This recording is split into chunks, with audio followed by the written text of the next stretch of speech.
Hello, my name is Yelizaveta Kamilova. I'm a reference librarian here at NU and a moderator of today's session. I would like to thank and welcome all of you to the Eurasian Academic Libraries virtual conference, to the session 1B, Impact of Academic Libraries on Individuals, Communities, Societies. It is a continuation of the first day session, which aims to bring together professionals to broader and share the skills that comprise the success of libraries in the future. In today's agenda, there are three brilliant speakers who will share their stories and results with us.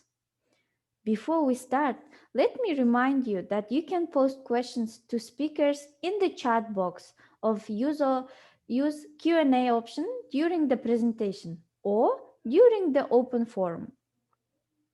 Please don't forget to evaluate the conference. The link will be given in the chat later. Now, I would like to introduce our guest speakers. And our first speaker is Irina Shubina. She is a Master of Public Administration, member of Asia and Oceania section at IFLA, and she works at KAZGUU University Library, named after Maksut Narikbayev, Kazakhstan. Our speaker's topic is Book Donation, Ideas to Enrich Your Collection and Community. Our next speaker, Gunel Hajiyeva, from Baku Higher Oil School from Azerbaijan. She will present for us her work with the title The Role of Academic Libraries in the Formation of Information Resources in the in the field of formation of information architecture and resources in the construction field in of Azerbaijan. architecture and construction in Azerbaijan. Now, let me introduce you to our third speaker, Khayala Hajiyeva, graduate and honor diploma of master degree at Baku State University. Also, Khayala got her PhD at Azerbaijan National Academy of Science. Khayala will share her presentation dedicated to the national bibliography of Azerbaijan and the bibliography resources and local databases of Azerbaijan on natural sciences. So now, please join me in welcoming our speakers, and now we can start to listen to the pre-recorded presentations.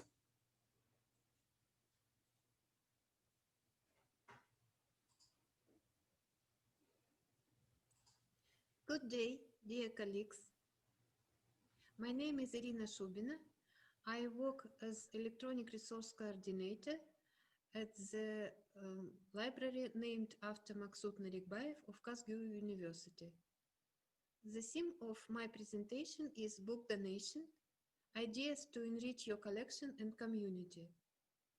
I have worked in different types of library, and I know for sure the main diamond of every library is its stock. Librarians always were glad to develop library collection. There are different channels of collection development, state programs, university fund, gift from foreign embassies, etc. One day, I have asked myself what I personally can do for my library, for university community, to help professors and students to do their research. I tried to find some internet resources which are linked to that. This was really the beginning of those achievements in the sphere of book donation, as I explored the planet of the different kind gift to the library and studied all different library policies that were new and useful for the library community. Mission of every library is power literate, informed, and knowledgeable society. Librarians have a special need for documentation, sources, and information services because scientists are eager to have an access to international publications. Librarians rarely have enough money to subscribe to journals and to buy books. So libraries, in order to enrich their fund and to find the ways to develop library collection free of charge, have to find the new ways of collection development. UNESCO, American Library Association, and other international organizations has been working in this area and have very great programs in the areas of higher education, book promotion, and book donation. These programs include information how to donate books to needy libraries, and there are resources for those seeking donation. It is a fact that most of the important books needed in Kazakhstan University for education and economic growth are printed abroad. Even despite the existence of the Kazakhstani project New Humanitarian Knowledge, 100 new textbooks in Kazakh language, even when books are imported and brought by retailers to the bookstores, they are often so expensive that even libraries, not only the ordinary students, are not able to purchase them. If knowledge is indeed power, then donated very good books will ultimately give Kazakhstani students access to good information, which will help Kazakhstani resources and students to develop very good science for the development and growth of the economics and culture in Kazakhstan. Libraries have to be very active in order to find the new ways to develop collections and to support scientists and students. It is important to have new strategies to obtain new sources of financial support through book donation, grants, etc. In order to increase the value of the library, the staff of Maksut Narikbayev Library, KAZGUU University, started to find additional ways to develop library's collection. The library employees started book donation company, and as a result, the library got more than 400 books, and students may work with them doing their researches and in everyday class preparation activities. These are big numbers, but the library staff focus always has been on quality rather than quantity. Since inception, the book donation has been renowned for two key operating principles: accepting only useful and appropriate materials from donation organizations and making those materials available for users, title by title. Aside from the obvious academic, educational, and professional benefits derived from the books that international organizations shipped, access to them has also had the effect of assisting with democratization, strengthening market economies, fostering civil society, and reinforcing the rule of law. And today, we will speak about book donation management. Book donation means managing your act carefully with concern for the interest your patrons and well-being of the library. Putting this into practice is the art of book donation management. Acquainted with the donors' organization, identifying and managing issues and impact, and tailoring in positive outcomes are the main points of successful book donation strategies. The purpose should be that you are using such programs for good. So, book donation management, we will consider 4 questions: identifying issues, book donation policy, experience of Maksut Narikbayev KAZGUU University Library, and measurement, reporting, and recognition. Identifying issues. Make a thorough analysis of book donation performance in order to identify issues and opportunities for improvement, positive and negative, risk and opportunities, challenges or barriers for improvement, legalities and rules that may impact on plan, sponsors' needs and expectation, what you are already doing well. barriers and challenges could be like this. For example, we as librarians have written 50 letters to donors organization, and not all of them replied to us. So even in this case, librarians have to continue their work, and finally the result will be successful. One more barrier is customs rules.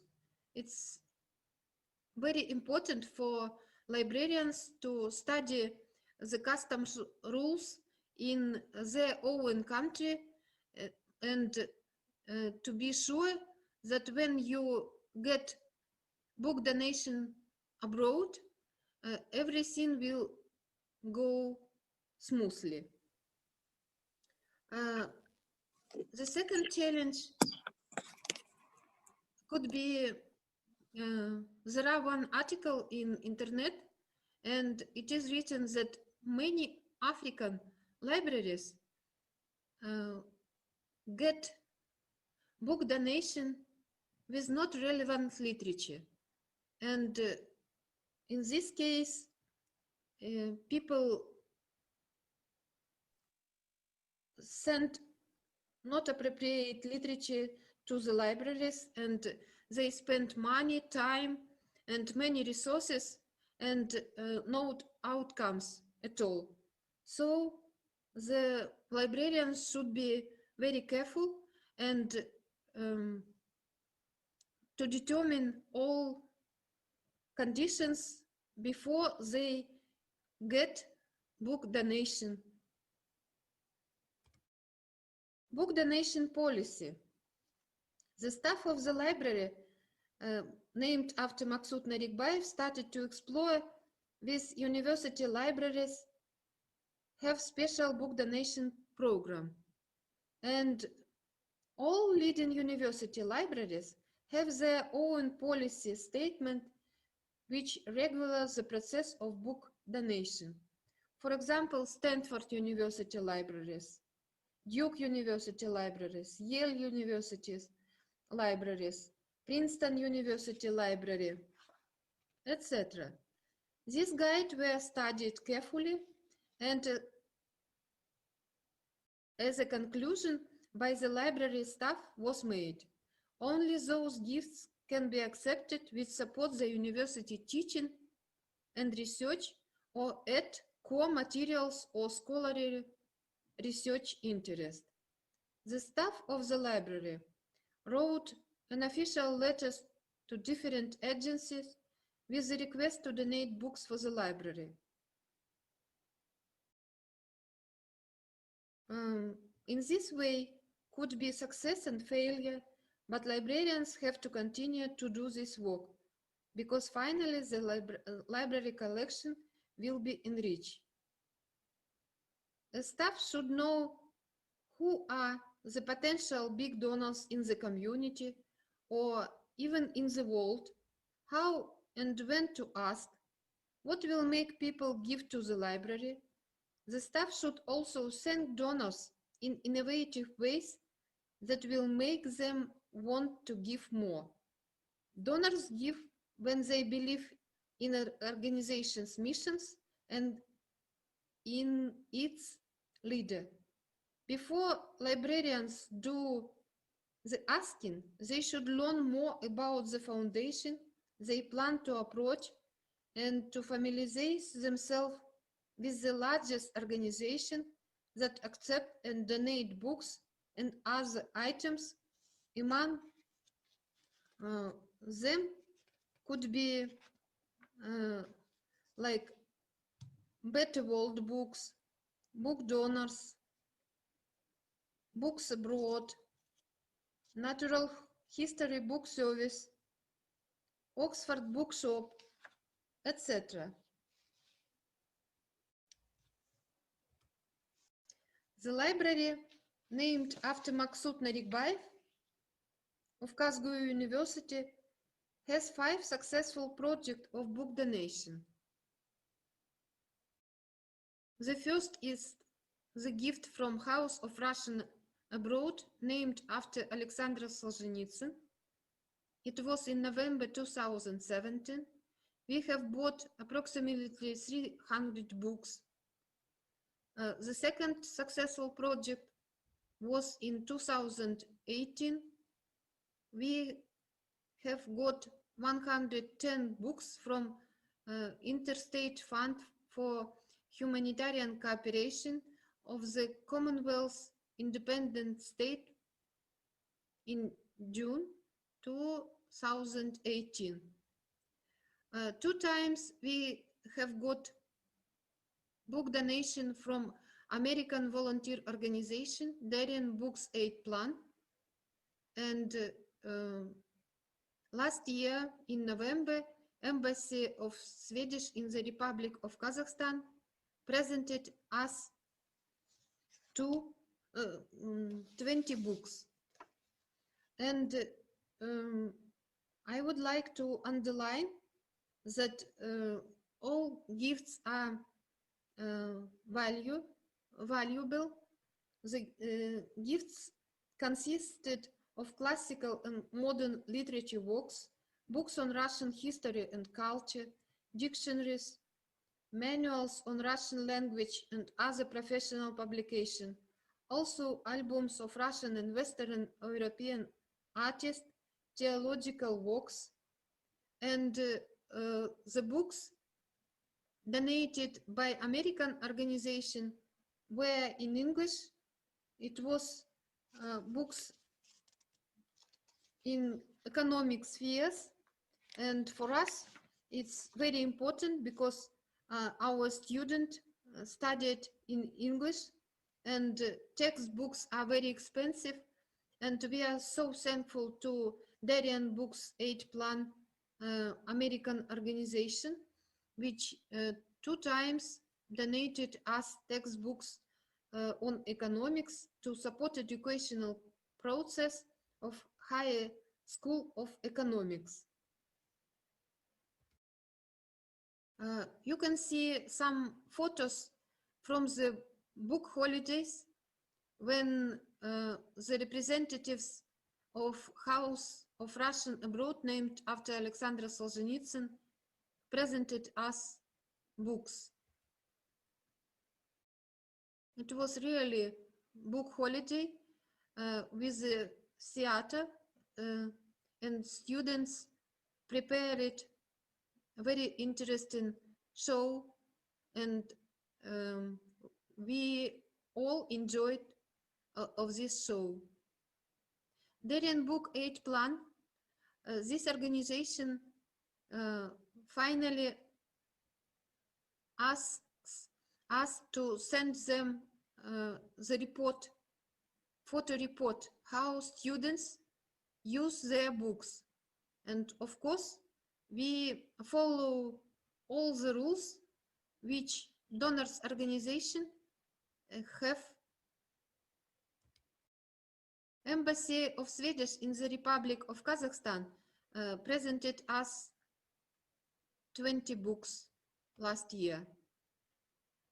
To gauge the effectiveness of book donation program, you will need to measure how you went, evaluate the process and outcomes, and set plans for improvement. Hello everyone. Before I start, let me introduce you myself briefly. My name is Gunel Hajiyeva. I'm a PhD candidate on Library and Information Studies at Azerbaijan National Academy of Science Institute of Manuscript, named after Muhammad Fuzuli, and librarian at Baku Higher School Library. The name of my presentation is The Role of Academic Libraries in the Formation of Information Resources in the Field of Architecture and Construction in Azerbaijan. Presentation consists of these parts: introduction, academic libraries of Azerbaijan, classification of information resources on architecture and construction science in Azerbaijan, and conclusion. In introduction, I want to give some information about formation of information resources on architecture and construction field. The rapid development of the construction sector in the Republic of Azerbaijan, the adoption of state programs on architecture and construction, and the inclusion of provision in these programs, as well as the implementation of extensive construction and design work by international companies influence construction cooperation in this country. As a result, the formation of a system of basic higher and secondary special education in the field of construction, the document information resources in the field of construction related to this field are increasing. In this regard, the role of academic libraries is very important. Azerbaijan has established a powerful architectural school that combines the synthesis of national features with the world's leading tradition of architecture. So now I want to speak about academic libraries of Azerbaijan. The work on the creation and use of bibliographic databases in Azerbaijan attracts the attention of high school libraries. Thus, since 1999, the work on creation of electronic catalogs in the scientific libraries of Baku State University, ADA, Azerbaijan Diplomatic Academy University Library, KAZGUU University, Azerbaijan University of Architecture and Construction has been carried out. The activities of the Central Scientific Library of the National Academy of Science of Azerbaijan is in the direction of enrichment of library and information resources on architecture and are of particular importance. And I want to point that in this picture I want to show the Baku State University. The other university library, I put some pictures of this library, is the most modern library in Azerbaijan, which has a state-of-art technology infrastructure. The library operates one of the bases of the standards of the Library of Congress and the American Library Association. The collection of the library consists of more than 44,000 resources in English, Azerbaijani, and Russian language. Readers use more than 1,000 ebooks and various full-text scientific periodicals. Next, KAZGUU University Library Information Center, as the intellectual heart of the university community, provides quality support for teaching, learning, and researching with their staff, collection, programs, spaces, and services. The Library of Azerbaijan University of Architecture and Construction, created in 1977, it's the largest specialized institution in the library information support system for architects in Azerbaijan. The library has established its activities at the level of modern requirements. The main task of the library is to promptly meet the information needs of university students through traditional and electronic libraries and provide them with comprehensive information. The Central Scientific Library is a custodian of rich scientific literature and excellent documentary found on architecture, a source of development of scientific thoughts, as well as an integral part of the infrastructure of architectural science. Then I want to speak about classification of information resources on architecture and construction science in Azerbaijan. Thanks to research, it become clear that the architecture of Azerbaijan can be classified into the following types. First, studies devoted to the history of Azerbaijan architecture. The main purpose of this works is to thoroughly study and evaluate the past architectural heritage to identify the future ways of its development based on the progressive tradition of Azerbaijan architecture. Second, scientific critical works on the problems of creativity in architectural art in Azerbaijan. Books devoted to the theoretical problems of architecture in Azerbaijan make up the majority of the documents in architecture field, including critical works of deep scientific research to assist in development of the architecture of the relevant period, analyzing and detailing the main creative issues of modern architecture, public content, form, crafts, and styles issues in architectural creativity publication covering problems. Third, monographs or separate representatives of Azerbaijan architecture. In this type of material, depending on the personality, position, and role of the art in the history of work, the main direction of its period, life, and creativity, the scientific heritage as a stage of development of its creativity are summarized. And the last one, information documents. Documents that are informative in nature include scientific, math, and factual data in relation to one or the other sciences, fields of knowledge and persons such as encyclopedias, dictionaries, and reference books, and etc. And also location of library and information resources on architecture in Azerbaijan is one of the important factors for the organization of scientific research in the field of architecture and bibliographic research in this field. Scientific research activity on architecture in our republic is organized on the basis of sectoral administrative division, and based on this division, the following components can be distinguished. Institutions and structural units within the State Committee for Urban Planning and Architecture, Ministry of Culture and Tourism, and Ministry of Emergency Situation engaged in architectural research. Institute of Architecture and Art of the Azerbaijan National Academy of Science. Next, architectural departments, faculties operating in public and private higher education institutions of Azerbaijan. And the last one, institution and structural units engaged in architectural research in architectural non-governmental organization and private research institution, also at production enterprises, etc.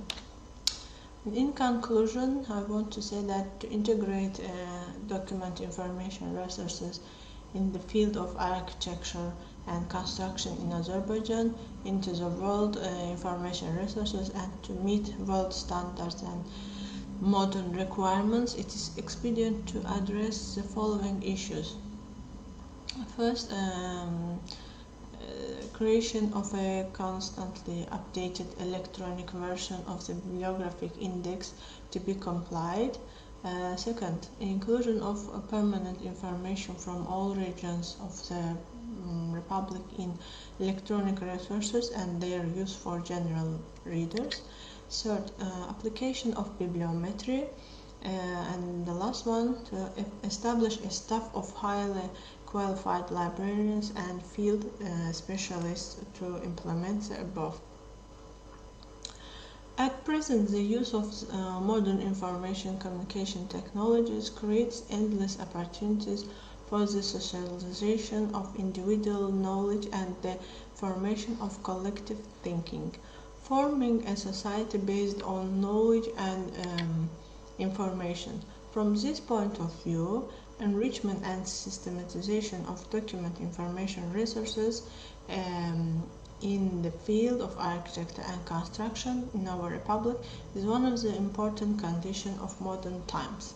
The research provides information about the fund and activities of academic libraries, so it can be useful for researchers in the field of architecture and construction, experts in the field, other groups of readers interested in the field, as well as those working in the field of librarianship, bibliography, and information, and in general, dealing with library fundraising, documentation, and information management. So I have finished my presentation. I would be happy if you have any question. That's all. Thank you for listening.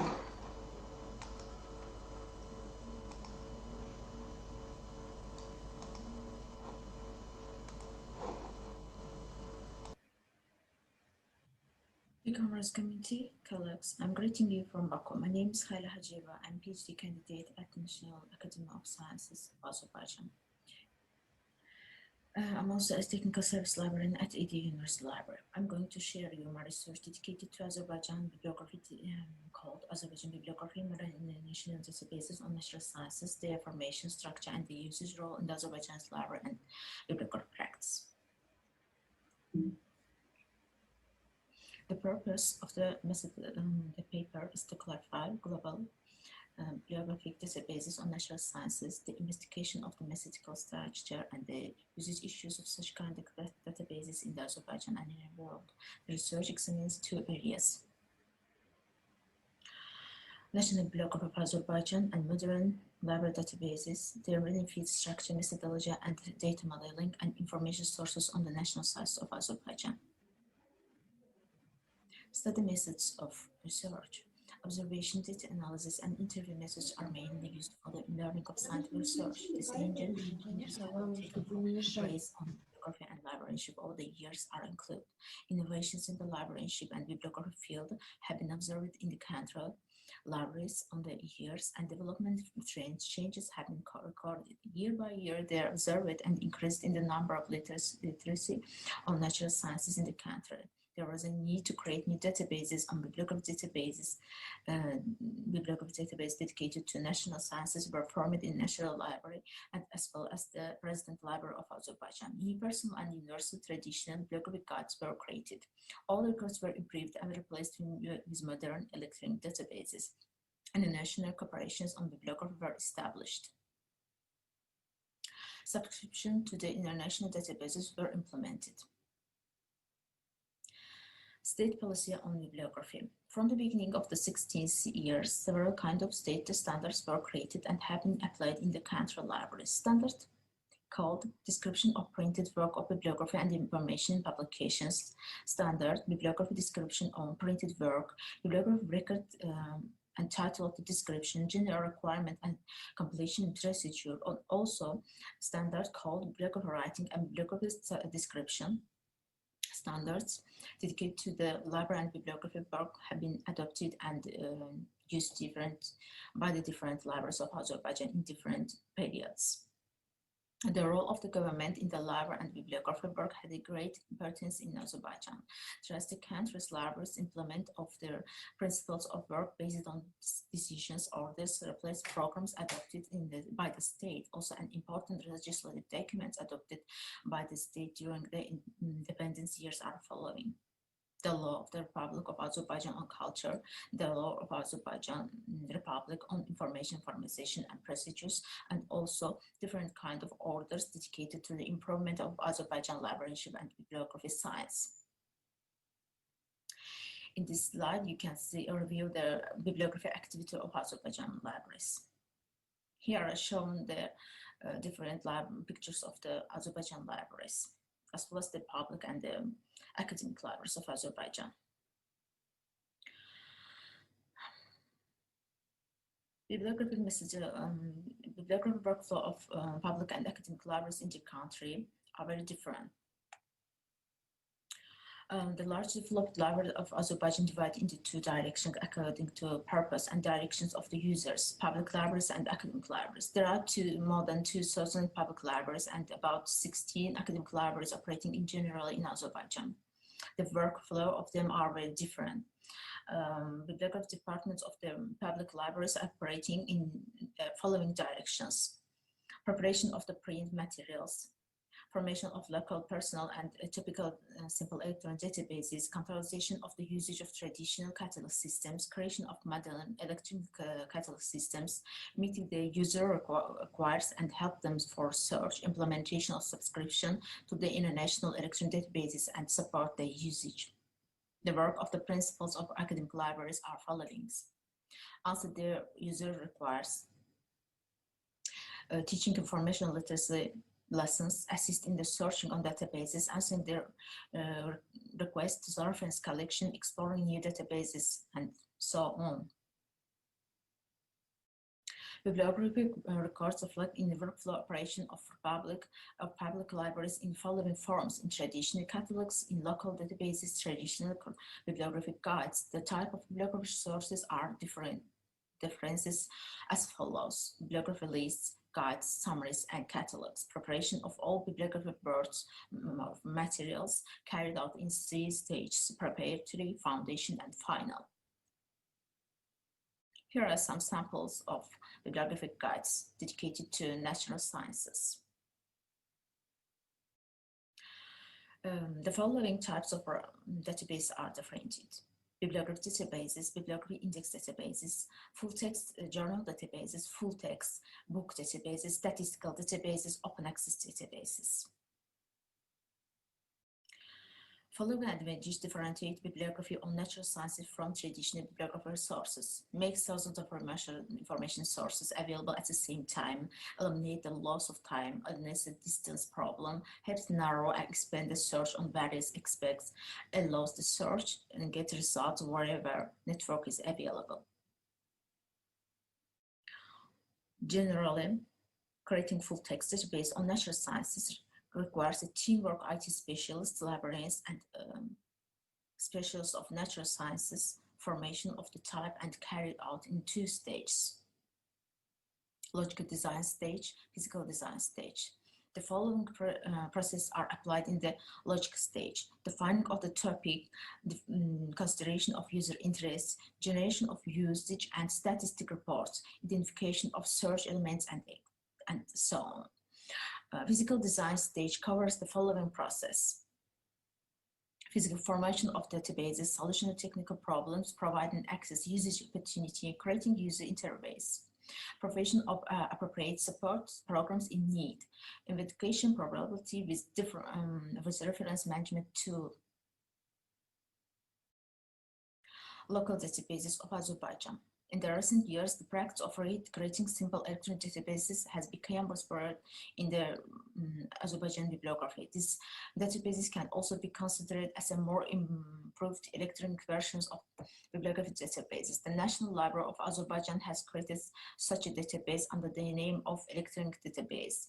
This database mostly dedicated to the outstanding personalities of Azerbaijan country. The electronic database dedicated to the 170th anniversary of Hasan Bey Zardabi, the first naturalist scientist of the Islamic world, can be mentioned as an example of the database on natural sciences that created by the National Library of Azerbaijan. The life and activity of the scientist are grouped within the sections as all information about him placed with these sections. Another project related to the bibliography on natural sciences is the Azerbaijan Ecology project of the Presidential Library. Also, there are certain databases in the field of natural sciences in Azerbaijan library practice. There are very simple structures, capabilities according to the requirement of the time. There are need to improve them. And existing databases create new perfect databases on natural sciences. The following methods are necessary for the development of this field: organization of improvement and new teaching learning methods of higher education in field of the librarianship. adopting on the librarianship subject and requirements and of the time in the librarianship and formation of these faculties, universities, exclusion on all non-library subjects from curriculum, and so on. All leading library specialists of the country, as well as the specialists in the field of information and informatization, should strive for the development of this accordance with the modern requirements, and the importance of the development of this area is already becoming a necessity based on the user demand. Thank you for listening.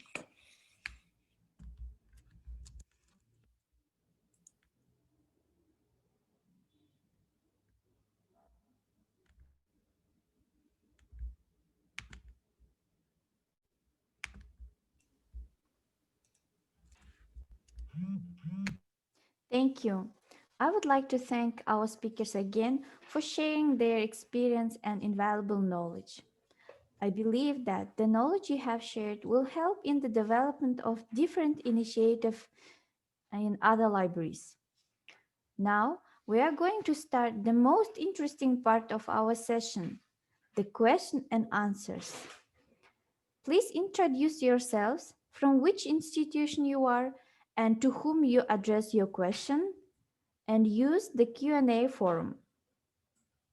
In addition, we would like to remind the participants that you need to accomplish the online evaluation form, as this will be our basis for the issuance of certificates.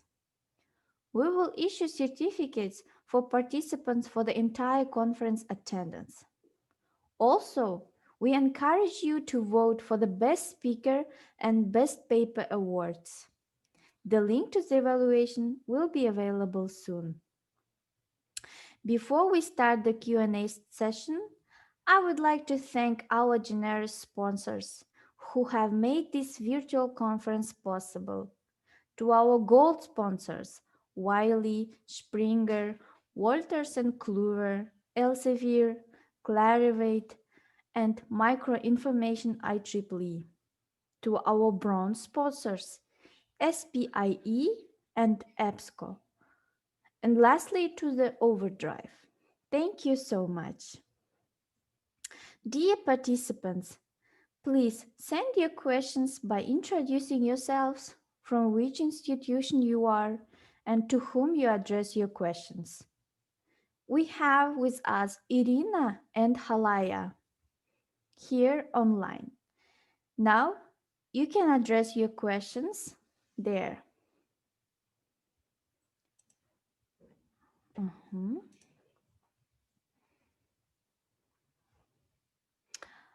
So we have one question to us from Julieta Olivar. Where can we see the evaluation form? The evaluation form will be sent soon to the chat box later by our organizers.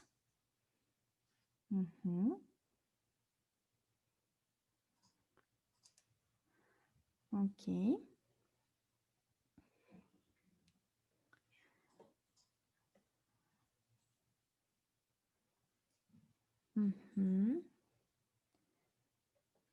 Thank you, Julieta.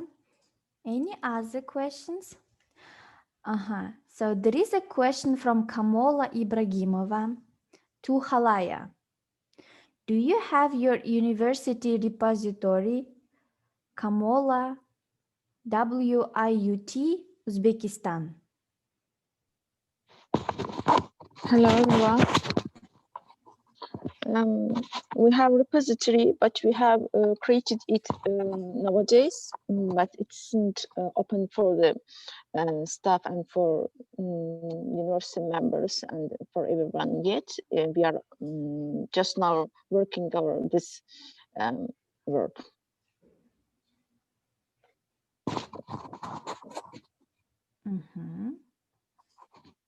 Thank you, Halaya, for your response. You're welcome. Any other questions to our speakers?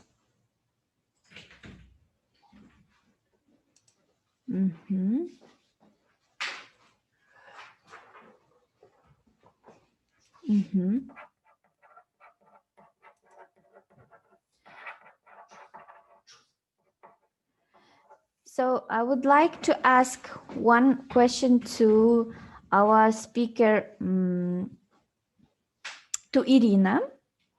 Irina, could you please reply, does your library have a book donation policy, and who has created it, the document itself?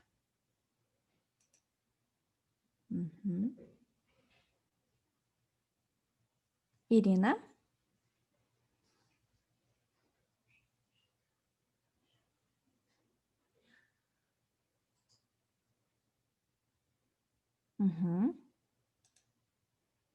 A short policy about book donation, and everyone can read it on our website, library.kazgu.kz. And we described the principles which we use when we accept book donation from different people and from different organizations. Great. Thank you. Thank you, Irina, for your response. There is one more question to you from Julieta Olivar. Sorry. What are your criteria in book donations?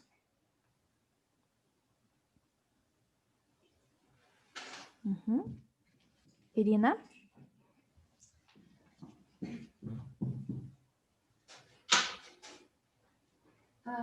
Sorry, could you repeat your question?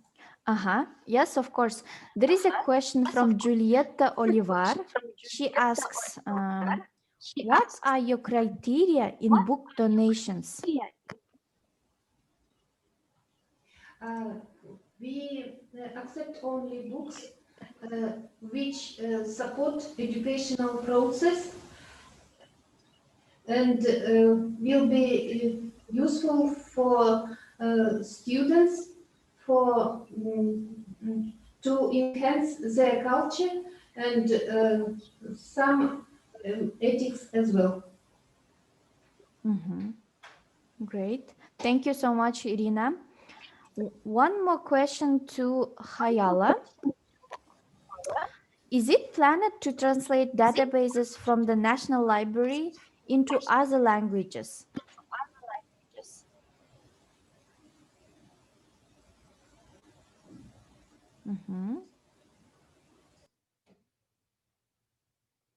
Irina, you need to unmute your microphone. Thank you for a question. Actually, some types of the databases have been translated into English and into Russian, but mostly databases of National Library are not translated. Maybe they are planning to improve it in the future because they have just started create them. Thank you. Thank you so much, Khayala, for your response. There is one more question from Venkat to Irina. It is a bit similar to our previous question, but we would like to hear it again. So, Irina, how do you evaluate the donated books for inclusion to the library collection?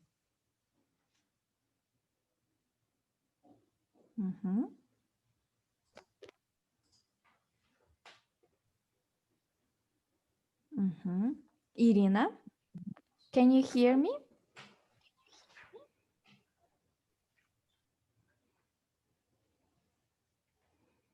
Probably there is some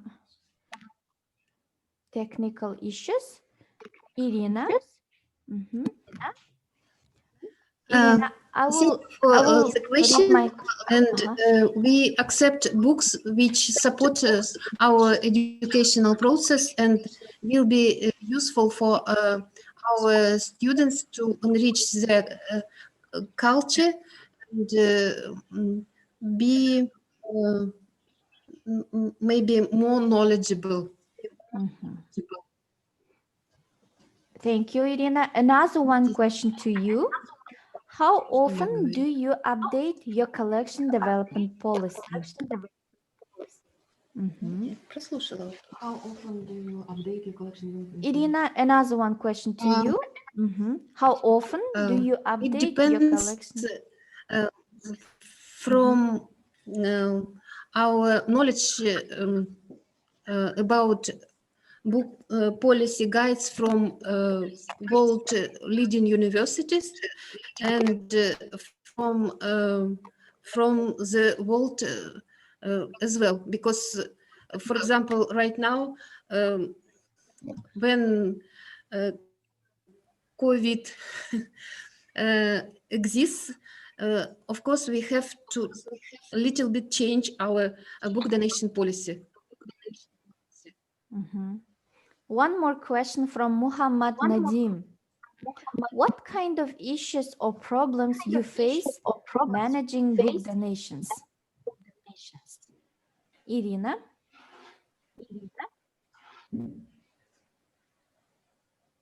One more question. Yes, one more question to you. What kind of issues or problems you face managing book donations?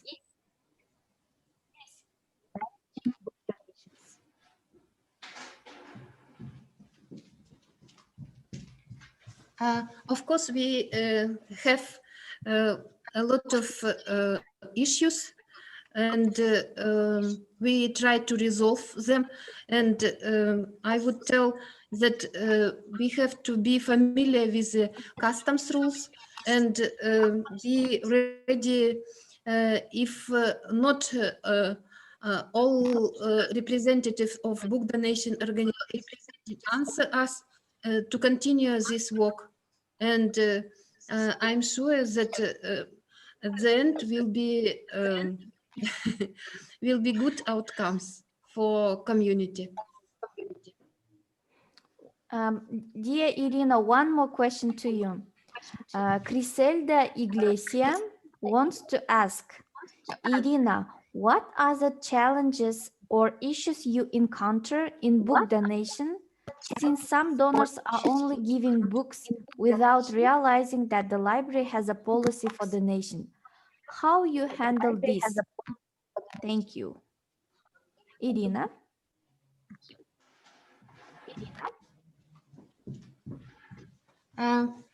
Thank you for your question, but I would like that before we get book donation, we discuss such issues with representative of book donation organizations. And finally, we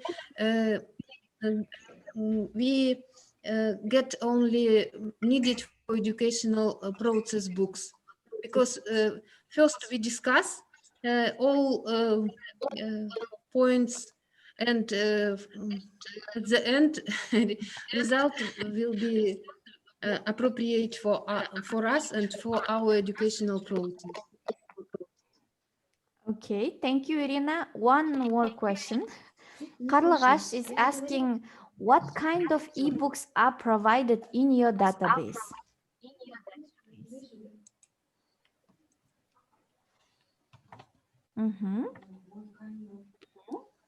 What kind of ebooks are provided in your databases?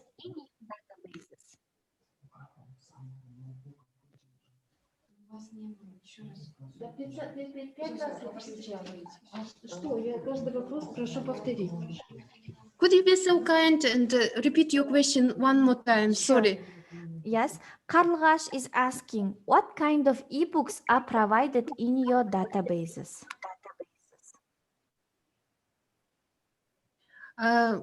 What kind of ebooks? Electronic books? Yes. We haven't electronic book donation, unfortunately. Okay. But we have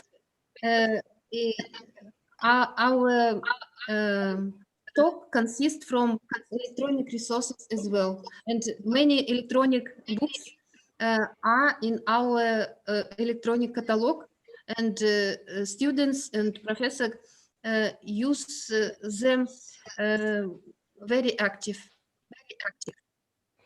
And another one question from Venkat. How are you promoting book donation initiatives? We put announcement on our website, and I would tell that we try to find as many book donation organizations as we can, and communicate with them. Thank you so much, Irina. Thank you, Khayala, for your responses. I think we have answered enough questions for now. So thank you to our speakers and participants for joining us in these sessions. Thank you very much. Thank you. Thank you. Now we will be hearing a presentation from our gold sponsors from Elsevier, Rabiga Kojamkul. After the presentation of Rabiga, we will take a 15-minute health break and then we will proceed for the next session. Now, please, Rabiga, the stage is yours. You can start your presentation.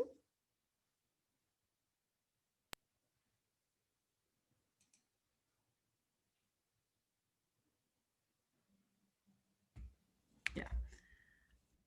Hello, everyone. Yeah, I think everyone can see my screen now. 1 moment. Yeah, sorry, 1 moment.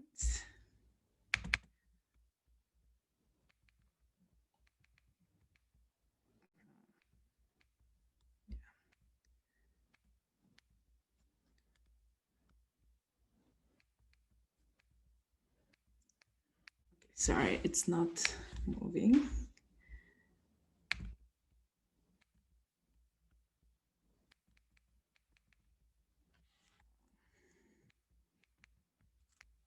Sorry, some technical issues.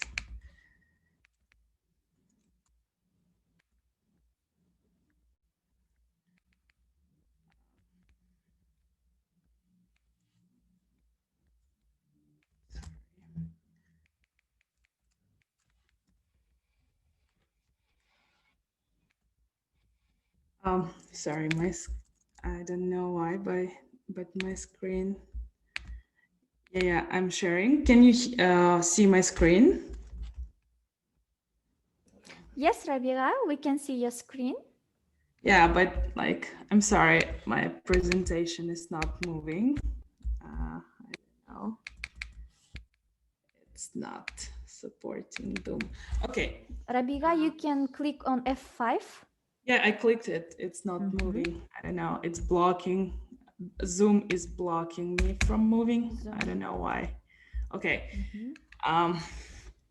Yeah, I don't know why it's blocking. It's blocking presentation. Sorry. One moment. I see. No problem. Yeah. Sorry. Probably you can start by introducing yourself. Yeah, I will. Yeah. Sorry, I don't know what's happening with the presentation, but let me introduce myself. My name is Rabiga, and some of you might know me from the region, from Kazakhstan and Uzbekistan, and probably someone from Azerbaijan here I see. I'm customer analytics and business consultant for Central Asia and Azerbaijan of Elsevier for main content for Scopus, Science Direct, and Mendeley. And I wanted to talk to you about our efforts in supporting distance learning and in supporting libraries all around the globe, but especially here in Central Asia during COVID period and the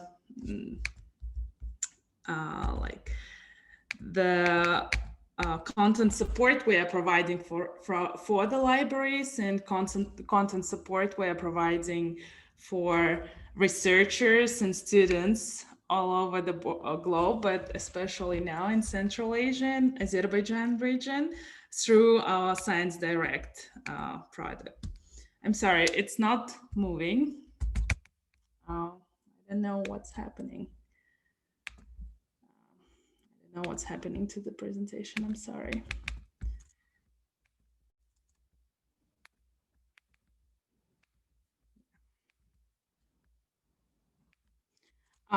Sorry, moderator, maybe you can share my presentation, like my screen is not.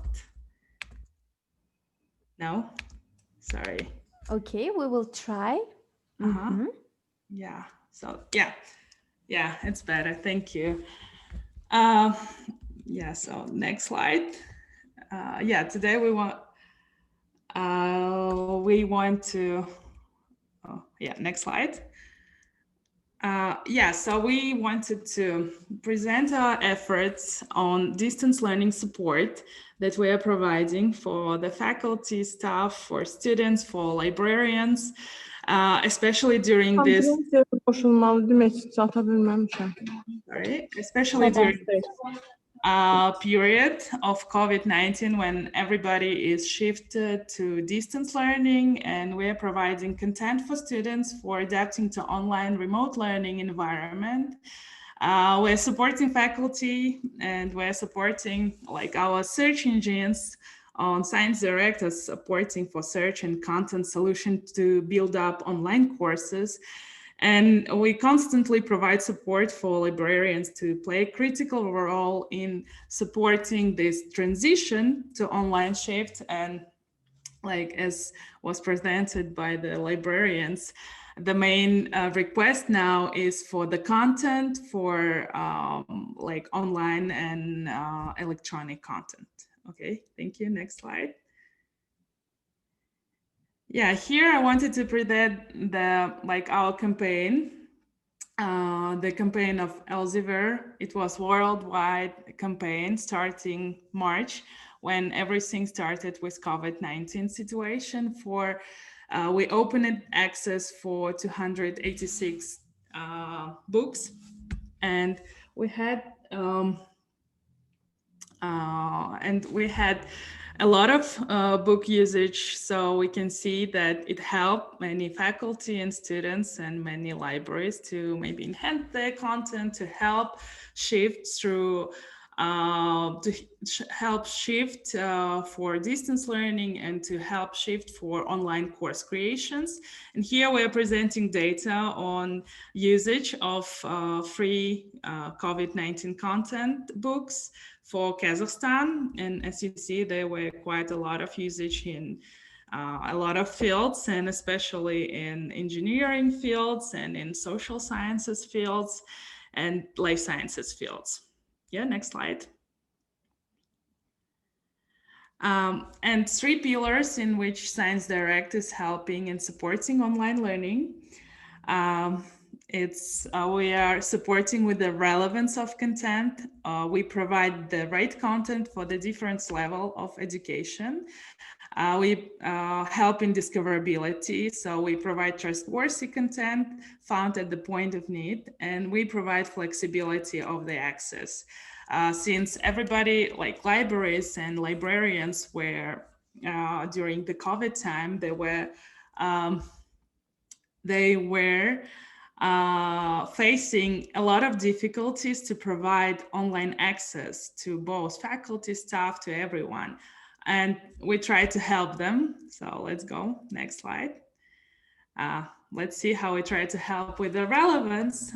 We try to provide the right content for different stages of the education and learning. And we provide that in all the times, but especially during COVID.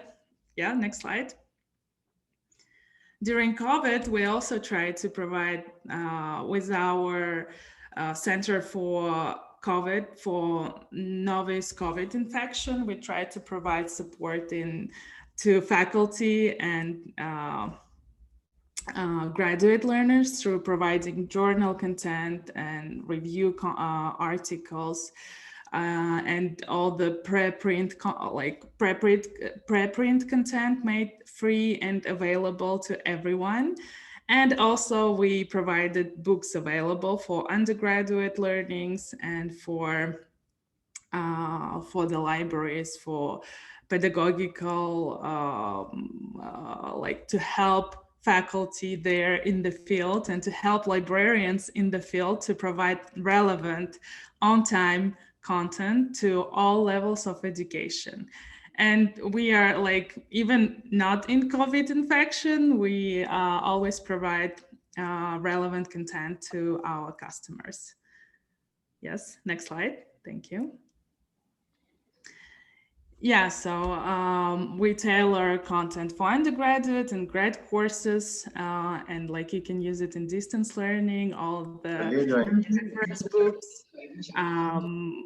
like review articles, hybrid text references, textbooks for different levels of education. Next. We wanted, yeah, like here you can see top ebook title snapshots. That's most of the books that are top in usage of our content. Next slide. Yeah, and we help in discoverability. And next slide. How we help in discoverability. Yeah, so with our Science Direct engine and Science Direct artificial intelligence algorithm, we have incorporated hyperlinks to the encyclopedia and books content and review pages in order to make it easier for undergrad, but also grad student, but also faculty to find the terminology or to find any new words, new terms, and also the references incorporated into the article. In the article. So it's easy, so they just don't spend time on searching it through the books, and they have everything when they look through the article. Next. Yeah, so Science Direct topics, they deliver students contextual info at the time of need. They don't need to look through Google, or they don't need to look anywhere. They can just like go through the link in the text of the article through the Science Direct topics. Next. Yeah, and why this matters? Like we have around 330K topic pages across the all Science Direct content. We have 20 subject areas hyperlinked, and like it's all connected for the around 4 or 5 million articles. And the most like around 17% of traffic on Science Direct comes from it. So we can see that people are using our topic pages and it's benefiting for them.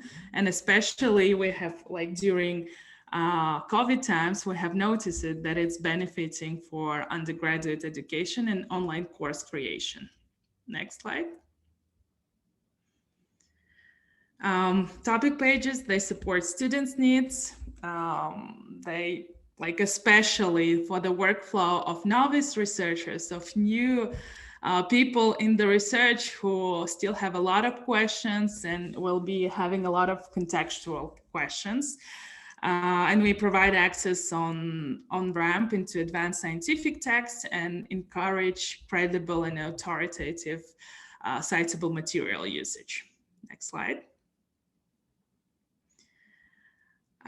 Yeah, and also it helps faculty, especially during our surveys. We have noticed that the topic pages are used with the faculty to create their online courses. So like they don't need to go anywhere. They just like use one Science Direct page and they use the Science Direct page of the articles, and they provide their course content through it. Next slide, thank you. Yeah, and Science Direct is the, like as you know, it's a search engine that has advanced search functions that also help students to to save their time and to find the content, the relevant and credible content using the search engines. Next slide. Also, Science Direct, as you know, through our API integration, if like everything that like for student or faculty, for university, for library, everything accessible through Science Direct is like you can access even though you search from the Google Scholar engine. If it's on Science Direct, you are able to access it like anywhere you search, and it's very easy to access it without without any further or other clicks. It's integrated into Google search engine. Thank you. Librarians, how we supported librarians and how we're supporting librarians with the Science Direct content is that librarians are like making their role and coming out. As we know, it's a little bit of a gap we have it and some challenges we have in Central Asia, that librarians sometimes they are like left apart from the research cycle. But with Science Direct, we're reinforcing librarian role and empowering librarian role in the research process in some universities, since librarians now are the person to come where like people come and ask advices, especially novice researchers, for literature review, and like they can advise it from the Science Direct to analyze and interpret data, which they can refer to the discussion section and conclusion sections of the Science Direct content, to engaging in argument for evidence and checking the reference basis through Science Direct content, and communicate information with implication of citation and references. Next slide. Thank you. And also we provide, like, we are very flexible, and especially during the COVID time, we made it very, very flexible to access our content online. Yeah, next. We have integrated remote access through, like, we already had remote access with email domain, but in Central Asia, we were having some challenges. However, like, it was very good working together and collaborating with librarians.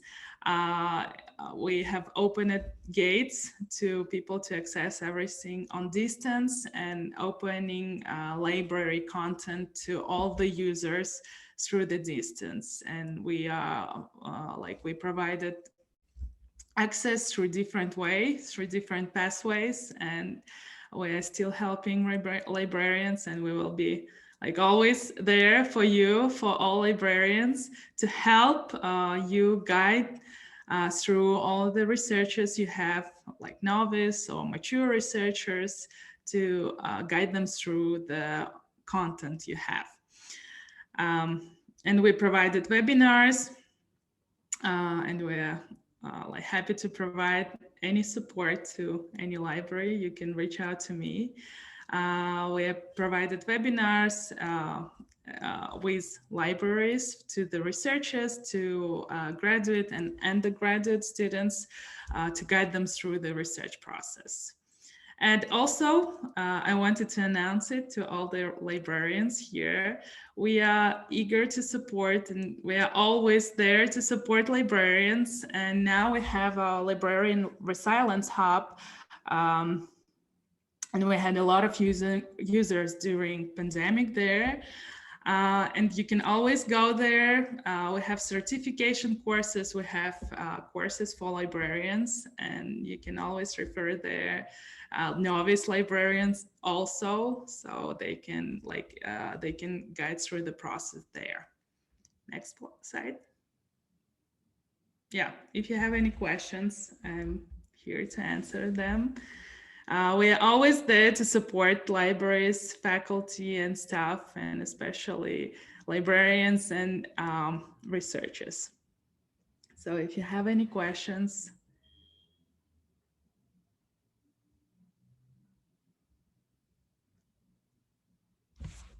here.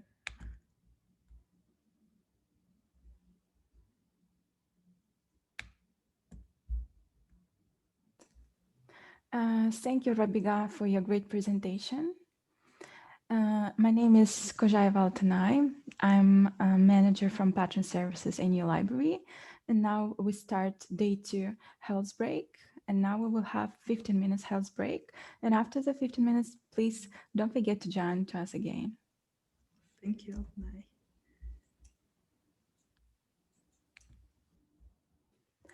Good day, our dear participants from the different parts of the world. My name is Tolkyn Jungulova. I am head of digitization office at Nazarbayev University Library. Today I will be your moderator for this session, session 3, Fostering Open Science. First of all, I would like to thank you all of you for joining our this first virtual conference. And we would like to remind you that participants, you need to accomplish the online evaluation form. And this will be our basis rule to issue certificates. Then encourage you to vote for Best Speaker Award, and we will send link to you on the chat, and then you can vote. So let's get started our third session. And we have in this session 2 papers from United States and Pakistan. These papers showcase open data, open access, research data sharing, research data management and services, experience on developing the institutional repositories in United States and Pakistani university libraries. Let me introduce our speakers. Okay. Our first presenter is Fatih Günaydın from Florida State University, United States. He will be presenting their work with co-author Muhammad Prabhu Vibavo and paper entitled Assessment of Research Data Services at the United States Research Intensive Universities, Biographical Notes. The main topic of our second paper entitled Open Access and University Libraries, Analysis of Awareness, Perceived Challenges and Opportunities, which will be presented by Musarat Sultan and Muhammad Rafiq from the University of Punjab, Lahore, Pakistan. And let's hear this presentation from them. So now first we will listen and watch recorded presentation from Fatih Günaydın. And please welcome to watch this video recorded presentation. Hello everyone, I am Fatih Günaydın. Today I am presenting you our study about assessment of research data services at the United States Research Intensive Universities. We conducted this study with my colleague Prabhu Vibavo. We are both doctoral students at Florida State University, the Department of Information Science. If you have any questions, you can contact me from my email address here. The studies and the practices about research data services in the United States has started in early 20s, and at the beginning the services, research data services were more consultative, which means the data librarian or data managers were serving researchers by offering them information about how to create data management for their study, or how to find or cite data from repositories or other stuff. But with the growing importance of the research data in the world, also in the United States, the demand for technical research data services has increased. Also, with the emphasis of the White House Office of Science on increasing research output and access of publicly funded research, the requirements for research grant project became more stricter, and the funding agencies started to require researchers to have well-documented research data management, even in the planning process of research, funding agencies, research, universities, or publishers has started to require researchers to have a valid data management plan for their research data. Besides that, also many funding agencies or institutions nowadays offer data repositories for different fields like humanity or engineering or medical, and they ask researchers to make accessible all their publicly funding research data. Also, the open data or data sharing has started to be more popular, and which put a lot of requirements about legal issues about the sensitivity of data or how to protect the rights of the authors of the or the samples, etc. Make this management of data more complex for researchers, and the importance of research data services increasing every day. The technical data services includes technical support for data repositories, which can be data curation, data visualizations, or providing a plan for how to preserve active or long-term preservation of data or storage plan, etc.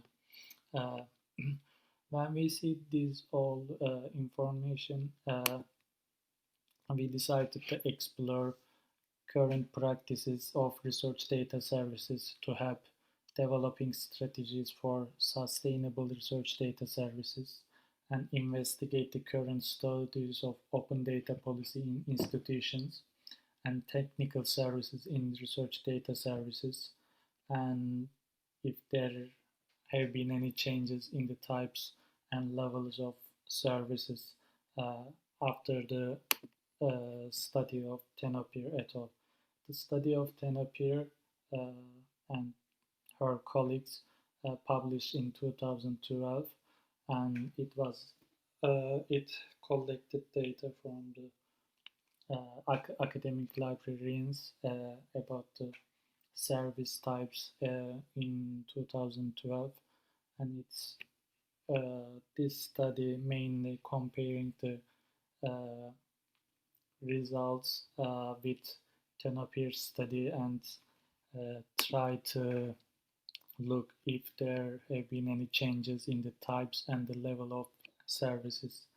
We also, in the discussion part, we examined the current studies of technical services, investigate the potential areas for improvement of future research in technical research data services and open data policies.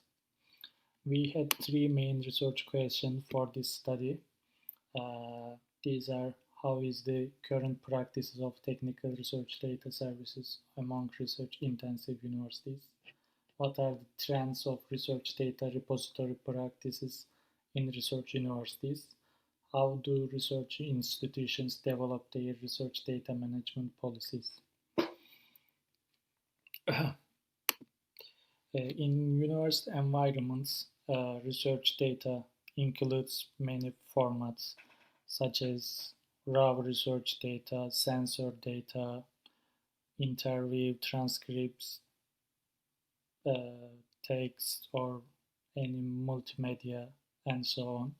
The rapid growth of data has made universities to develop policies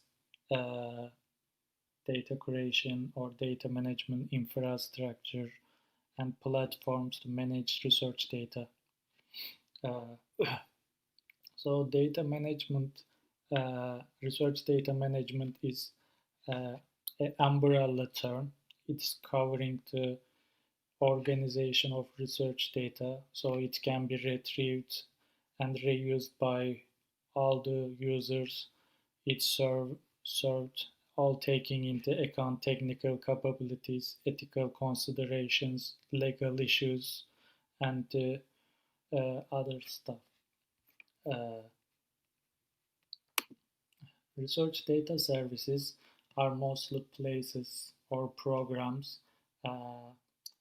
They have employee like data librarian, data managers, and they are supporting researchers about data management related activities. They can be technical services, information or consultative services, or data creation services. Effective research data services can have many components like managing active data repositories, a guidance for the researchers, online or face-to-face training or workshops for researchers or employees. If we like to give an example about research data services, they can be data management plans and metadata for data sets, assistance about intellectual property or privacy issues like how to license your data and what is going to be copyright issues about your research data, and so on. Research data services, according to a Tenopir study, it says that librarians should become a partner in all aspects of the research process, such as data collection, publication, and preservation of data, because in the research data management for a research starting in the planning page. So research data management, it's not like something you can create when you completed your data. It should go simultaneously with your research data.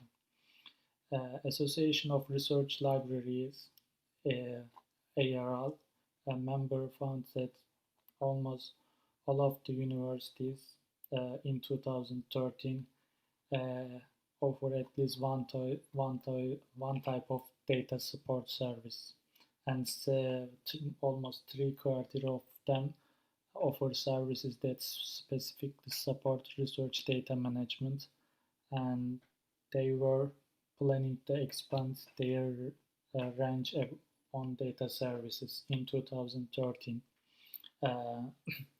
Research data services in academic libraries in the United States and Canada were focusing more on consultative services, according to Tenopir study and Akers et al. Technical research data services was less common than information consultative research data services in Europe and in North America in 2011 and 2015. Our purpose is to look at the current situation right now. To compare our study with the previous studies, we decided to use same kind of data collection or similar kind of data collection. So we examined the websites of the Association of Research, members of the Association of Research Libraries, 115 academic institutions for research libraries. We collected their data from library's website from November to February 2020, and we use the qualitative methodology for this study.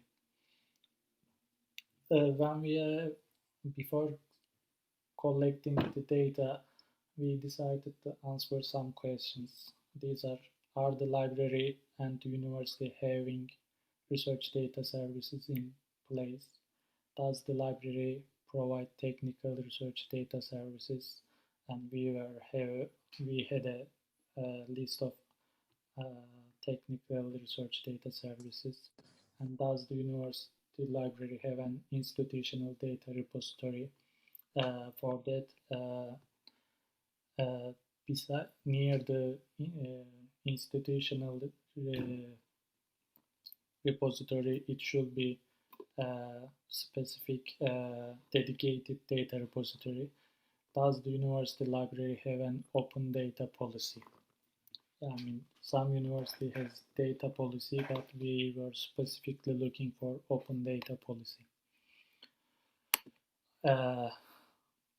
According to our findings, this almost all of the universities, 95% of them, have a research data service.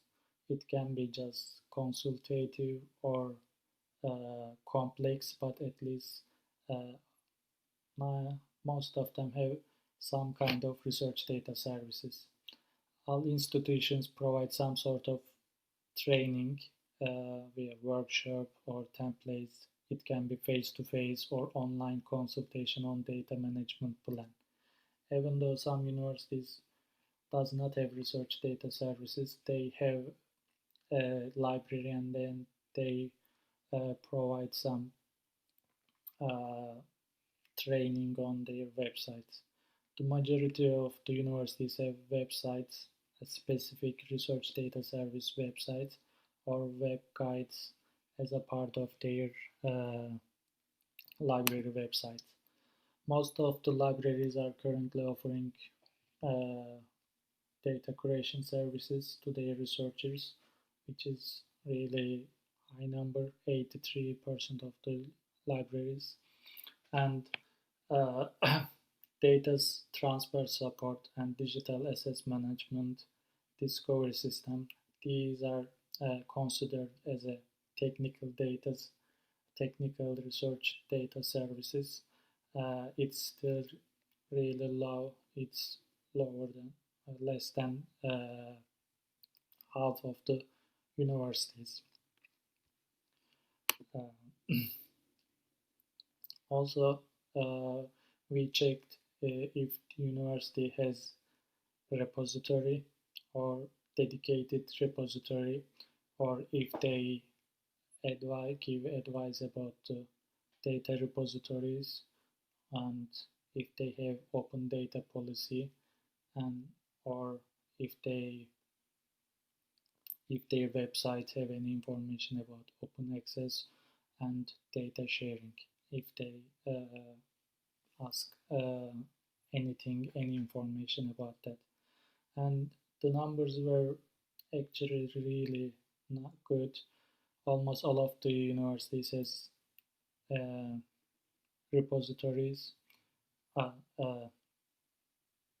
Like 80% of the universities have institutional repository or data repository.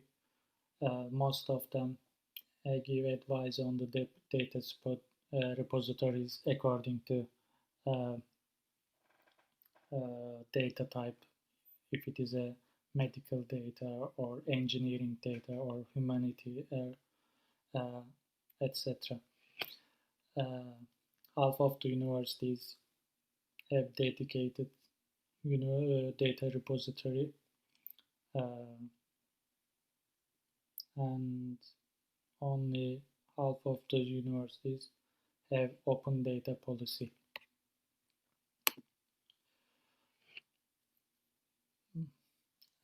These services can be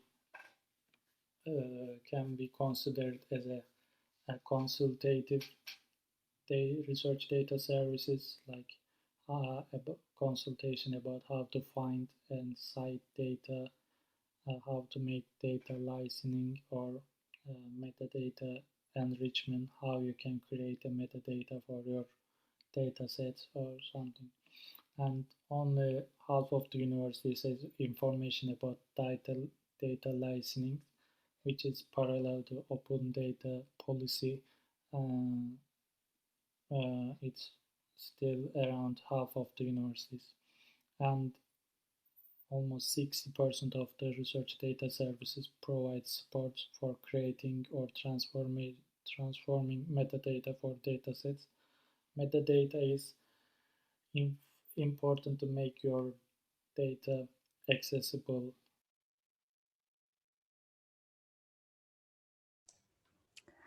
Thank you, Fatih Günaydın, for the very interesting presentation about data research services open access movement in United States and Europe universities.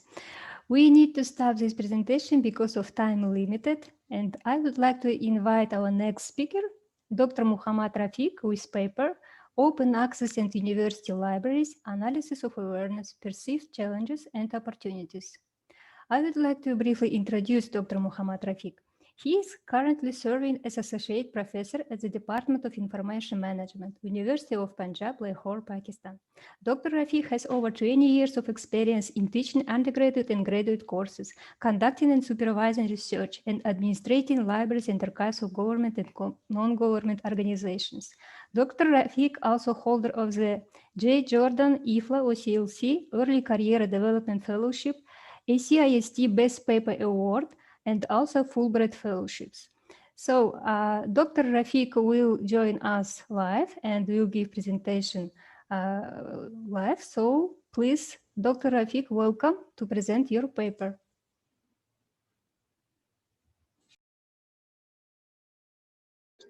Hello, good morning. Are you able to listen me? I hope you are able to listen me. Yes, thank you very much for giving us opportunity to present our this piece of research. And as you just give me 1 second. Okay, thumbnail. I need to minimize it. Okay. This is a paper that is actually a primary research of my co-author, Ms. Musarra Sultan, and she did this study recently, completed her MPhil thesis research project, and its topic is open access and university libraries.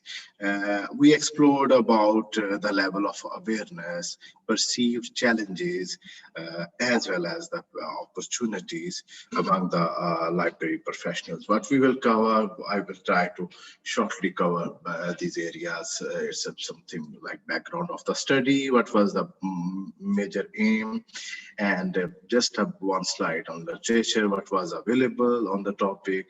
I will also discuss about research design and methodology, the conduct of our research, as well as key findings and conclusions.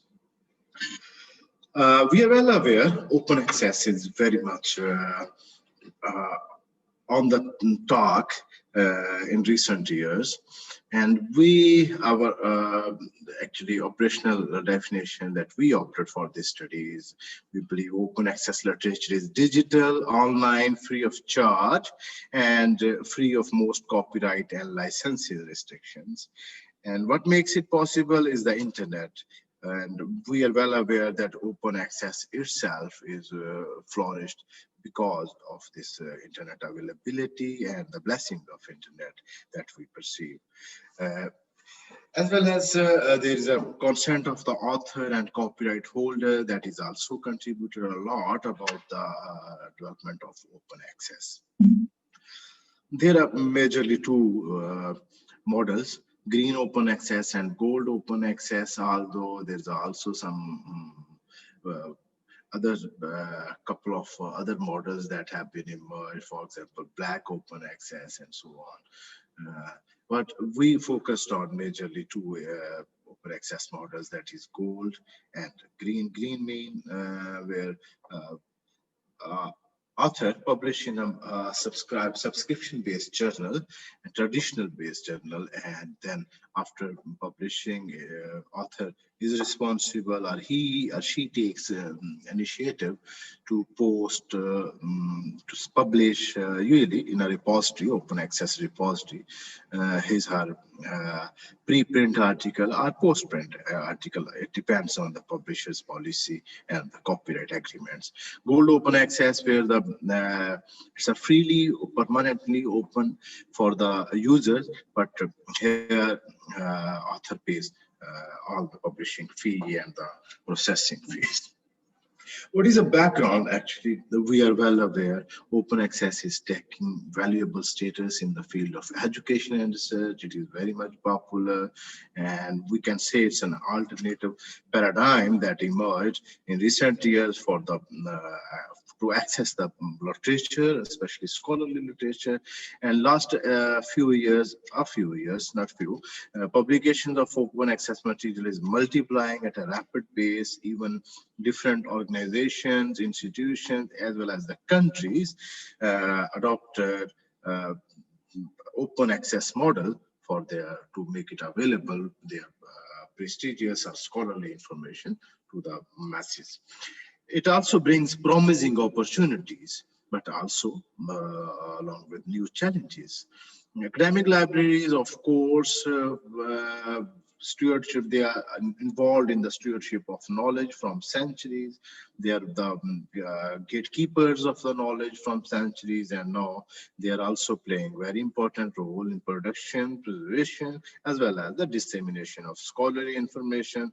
And of course, the open access resources, although directly available for the users, but because libraries were and still, especially in academic lab, in terms of academic libraries, they are the storehouses, they are the actually responsible, officially responsible to fulfill the information needs of the users, especially academic users. So they, we believe, and also literature shows it, the evidence, that libraries are very much important, especially when we see in context of open access. And open access, of course, affected the collection development practices, services, and their policies of different libraries, particularly academic libraries. What was the purpose?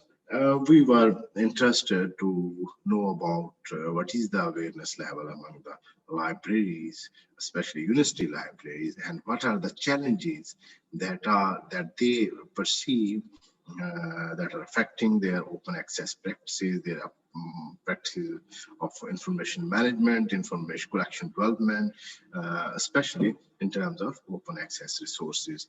We also explored the perceived opportunities about open access resources, and also we compare on the basis of public and private sector university libraries.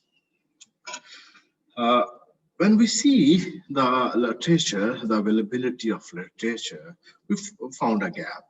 For example, a number of studies are available on open access in international level. They cover the librarians' perceptions, librarians' awareness level, librarians' attitude, and libraries, librarian are researchers' publication practices related to open access.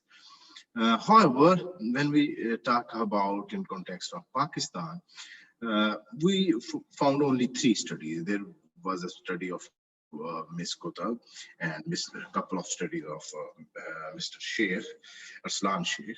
And actually, Mr. Arslan Sheikh, one of his articles, actually, what he covered, he explored, he studied the perceptions of researchers, the practices of researchers, open access practices, and it is not related to library. And his article that is published in 2020, he just gave the status of open access in a very descriptive manner on the basis of available literature in Pakistan. And Ms. Kutab also gave us some sort of how the open access movement developed in Pakistan. And no study actually covered what are the libraries doing, what libraries are actually perceiving, the opportunities and what challenges they are facing, and what is their awareness level. So we found this gap, and the study initiated to fill this gap. What was the research design and methodology? This was a cross-sectional survey, and it is, as it is mentioned here, it's this data that we are presenting here. It is a subset of data collected for a MPhil Master of Philosophy in Information Management research project. That is a 6 credit hours requirement to complete MPhil studies, MPhil degree. And it was based on quantitative research design, as I mentioned, cross-sectional survey. Data collection instrument was semi-structured questionnaire that was developed on the basis of available literature. And of course, the expert opinion was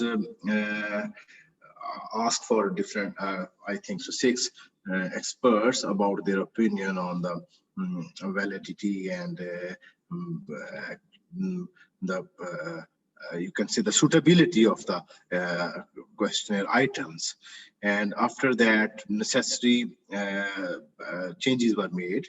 And then there was a pilot study of some sort of, you can say the university libraries that were, but that pilot studies, the data collected on the stage of the pilot study, pilot testing actually, that was not included in our final analysis of the data, final subset of data. Population was 88 universities, and that is universities, the study was delimited to the geographic region of Punjab and Islamabad. Punjab is the largest and most populated province of the country of Pakistan, and the majority of universities are situated in Punjab. Islamabad is also a capital city of Pakistan, and there is also a significant number of universities located there. So these 2 regions were covered. The response rate was 65% about, and it actually made 57 total responses. It means 57 university libraries which received data, and we are presenting here. Descriptive statistics and inferential statistics was applied to infer the results, infer the you can say the findings of the study. What are the findings? This is actually the responses, and you can see the public sector libraries, public sector university libraries include, it makes 58% responses, and total of 33 university libraries. Private sector university libraries are 24, and it makes 42%. This is the data about awareness. And you can see we have given different items that are related to open access terms, resources, and initiatives. And what we found actually that there were 3, sorry, I missed, I think so, awareness. Let me open. Yes, what we found, the respondents were very much aware about Higher Education Commission of Pakistan's open access information sources. These information resources are, there is a, you can say that from 2005 to onward, there was a very breakthrough project, HEC National Digital Library. HEC is a Higher Education Commission of Pakistan, that is an epic body to administer this higher education sector, and they initiated this national level digital library that offer campus-wide access to public sector universities around the country. And also research institutions may get benefits from it. Respondents were also very much aware about open access journals and Pakistan Research Repository, another initiative of Higher Education Commission of Pakistan. They were also very much aware, fully aware about DOAJ, Directory of Open Access Journals. However, they were somewhat aware about Diamond Open Access Model and Budapest Open Access Initiatives.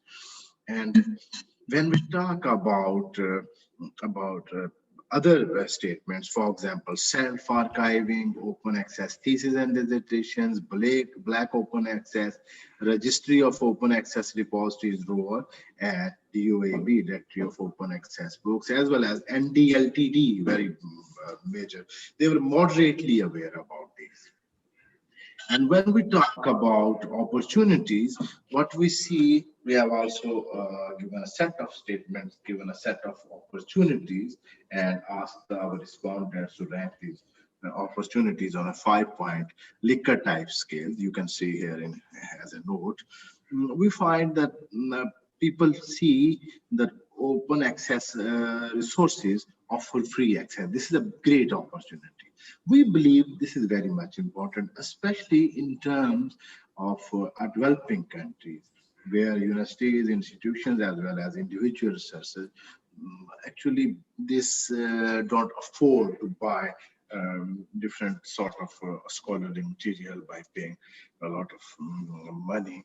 And they were also very much strongly agree that it increased library value, providing maximum access to information. I'm sorry, Dr. Rafik.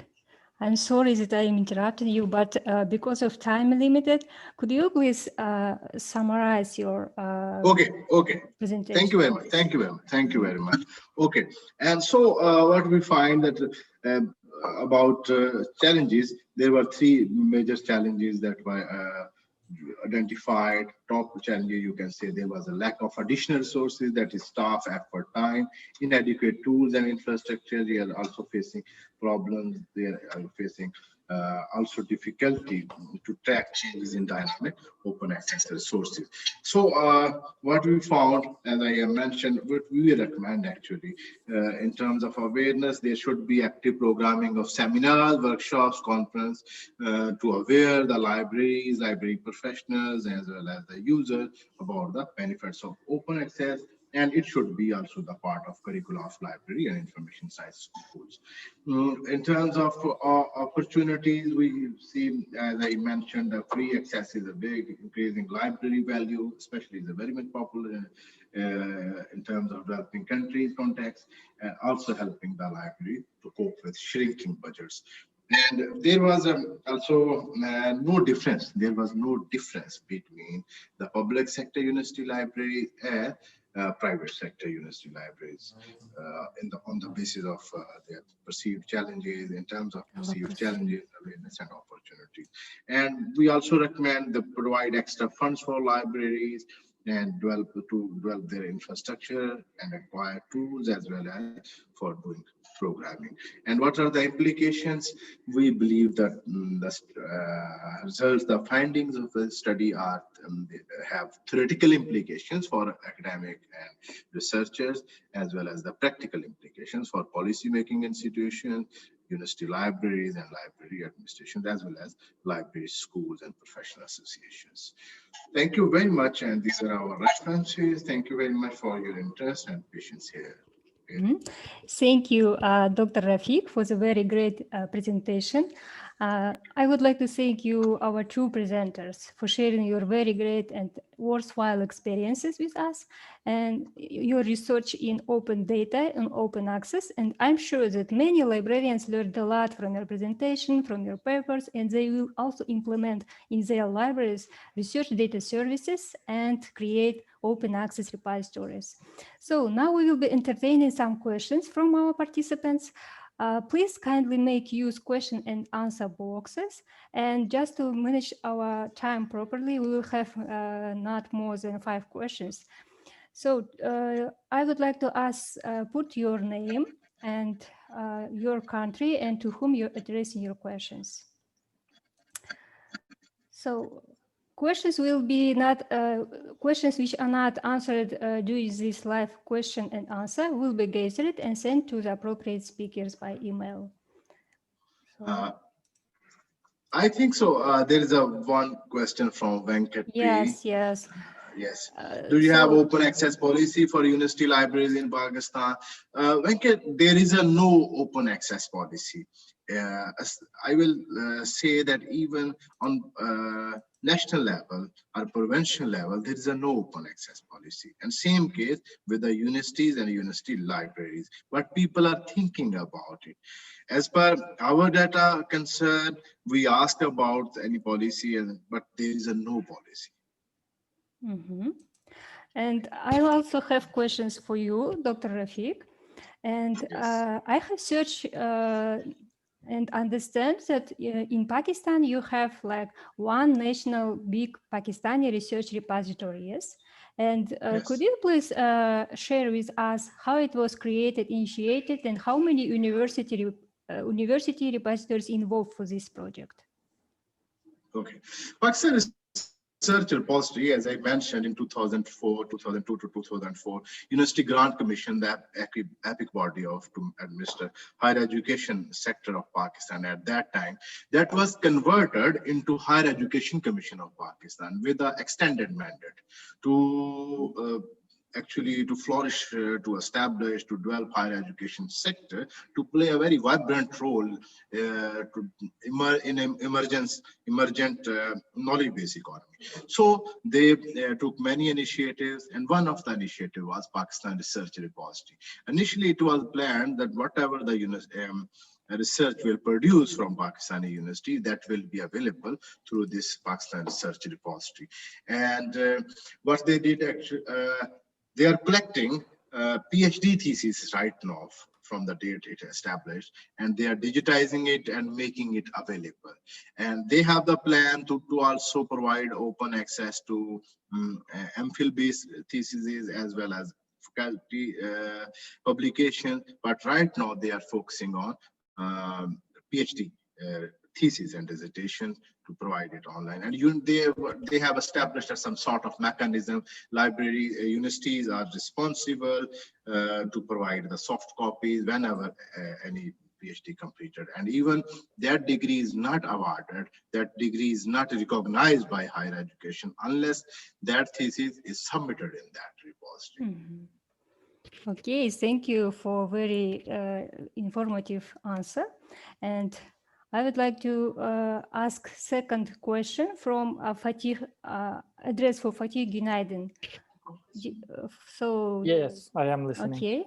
So, Mr. Fatih, as I understand, to develop effective research data services, university and library needs a strategy and core components to create this system. Could you please identify and briefly describe what kind of core components should be? Core companies. Yeah, in core companies will be, yeah, I mean, there is no need for the company. I mean, if you are talking about maybe data repositories, there are many private data repositories. They are helping researchers to store their data and make them accessible for people. But for the university-based, if we are talking about research data system, the universities can establish their services in their library system, or it can be a private place in their campus. But there is no need for the, as far as I know, a core company or something.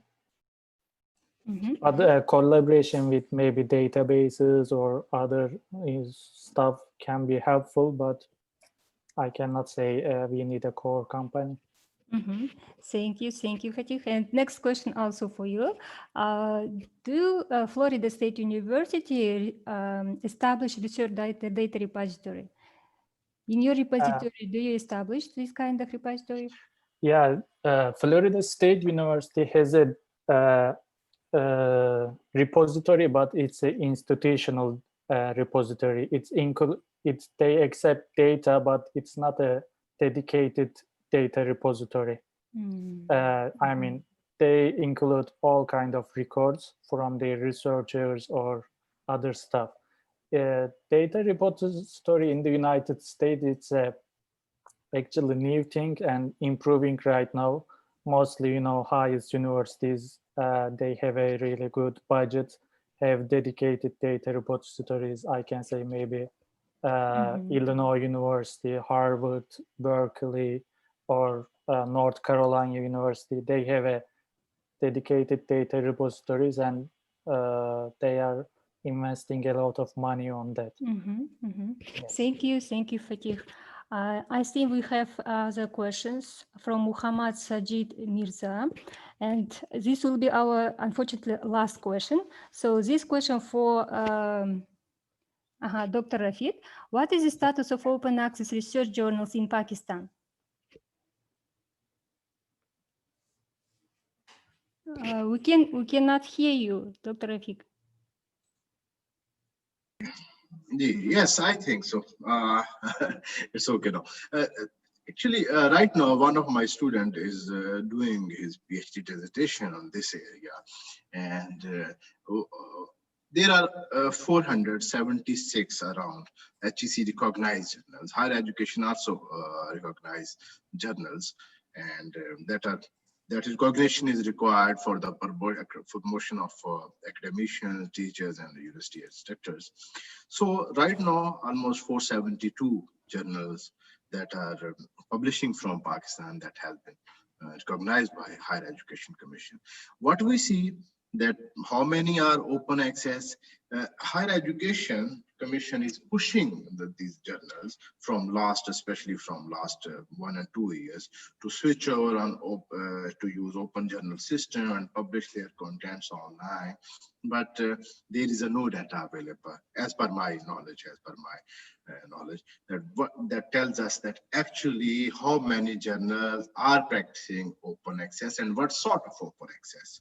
As I mentioned, one of my students, Mr. Zahid Raza, he has started his PhD dissertation after the approval from Academic Research Board of Punjab University. His area is particularly this area, and I believe after 1 or 2 years we will be able to find we will say something on the basis of data. Right now, our perception is that the journals, different journals are available online, they are publishing online, and they are freely available, but there is not in terms of true data we can say that how many journals are there who are publishing through online.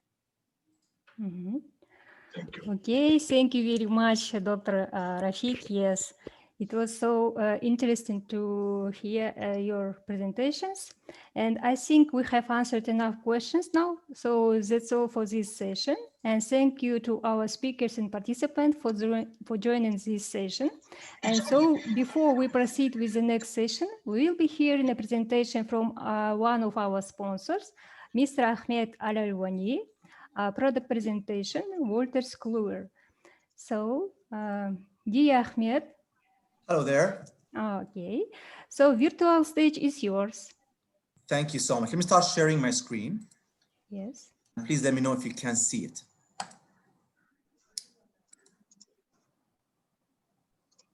All righty, a minute. All right, please let me know if you can see my screen. Yes, we can see. Fantastic. So good morning, everybody. Thank you so much for the invitation. And I do hope that you are well and your family and beloved ones are well during this hard time, but we are all strong together and we're gonna make it throughout this pandemic. Let me introduce myself real quick. I do have, I think, only 15 minutes, so I'm just gonna cut it short. My name is Ahmed Al-Alwani. I am the regional trainer for Walters Kluwer, and I'm based in Dubai. And today, I will be showing you a solution that we do have recently introduced. And it's more of a solution to many problems in libraries, as we are very specialized into libraries and trying to solve their problems. So we do have something called the Ovid Discovery Tool. I'm pretty sure that most of you heard or know or even used the Ovid platform, and this is somehow connected to it. So what you're looking into my screen right now is basically a portal for your university, hospital, does not matter your setup, and it will contain all of your holdings all in together. And of course, as it's at the discovery tool, you can search all of your holdings with simple keywords. Now, I'm sure you want to ask me, okay, what does this make it different from the others, right? I'm going to show you a lot of things that we have introduced and we've been working so much and putting so much time and hours into this, perfecting it for universities and libraries. So first of all, this is a home page that you choose for your library, which contains so many widgets and so many parts that, by the way, you can edit and change upon your liking. Let me just show you a few things of the things that we've added. We have the library opening hours and information. Of course, the discovery widget tool, right? Some little announcement here. Maybe as a library, I would like to make it better and easier for my users to search for COVID-19 related content. So I make a little widget here to search in curated OVID content for COVID-19, for example. I've got the carousel of my most used journals, for example, Circulation, New England Journal of Medicine, the American Journal of Nursing. Maybe I would like to also get some feedback. You see, it's a two-way communication between you, the library, and your users. I want to get some feedback from my users. I got this little survey over here or a votation, some feeds from my, let's say, social media channels, let's say Twitter, Instagram, you know, whatever it is, you can put a feed over here right away. And again, all of this could be arranged and rearranged the way you like. You got your library resources. You can search all holdings, journals, books, you know, browse it by subject. We've added all of that into this. You got, again, your bookshelf, library training calendar. If you want to specifically search in Medline, just simply add your search terms here, your Pico search, right? So everything is here for you as one library page. You see, it's very rich and very condensed with content all in one page. We've got a few buttons at the top too. If you want to, this is the home page, discovery, A to Z, the citation manager. If you want to ask the library a question, so you got some library forms. If you want to book a place for training course. So we've got so many ideas that you can work around. You have your own profile, of course, and we do authenticate with major authentication methods, IP, username and password, shibboleth, you know, Open Athens, whatever it is. For librarians, as it's the main focus, we do have an administration tools, right? Administration tools give you the key to edit each and everything you want. And by the way, we have indexed mostly all of the content around in the market, including that we are the exclusive discovery tool that we indexed up to date as it's our sister company. So you've got several tabs in your administration tools. You've got your content management, if you look at reports and statistics, right? Your link resolvers, security, document delivery, your holdings, library resources. I'm going to show you a few things that would make really a lot of sense for you. So for content management, you click on your pages and you can have more than one standard home page.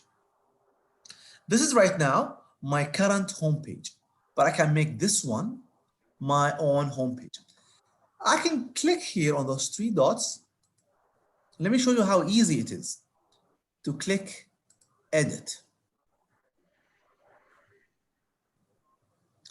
And I can design or redesign my own current homepage the way I want, right? So for example, this, I want to just drag it on the top. I can do that. I can go here and remove and edit each and everything that I want. This whole page is editable by you. Check your settings, you can save it later, right? And you can also add in your own forms. So maybe, document delivery form or document request or article request. It's all over here. If you click on it, this is your article request form. So these are the details that we need, your details, your name, your last name. You can edit each and everything, by the way, yeah? Over here. Again, we are supporting with so many reports and statistics in regards to usages. So we've got the Counter 5 reports, we got the Sushi, Forum 5, and of course, clicking on the statistics here will give me a graph on each and every month, and I can simply know what people are searching in my portal. This will give me a better understanding on how people are looking into that. So I've got here visitors, the overview of visitors who have visited my portal. And sometimes for even a bigger countries, here we go, this is the number of visitors. So the new visitors, the old visitors. So sometimes if you do have a big consortium of a bigger country, I'll give you an example here in Saudi Arabia, for example, it would be a good idea to know where are my users are accessing from in terms of geographical locations, right? So for example, Saudi Arabia is really big. It has so many cities, and they have this consortium for the universities. It's called the Saudi Digital Library. It contains 37 universities across the country. So this tool, they are actually able to look where of all these sessions coming from. United States, Canada, right? It's a beautiful thing to know, and you've got the list over here.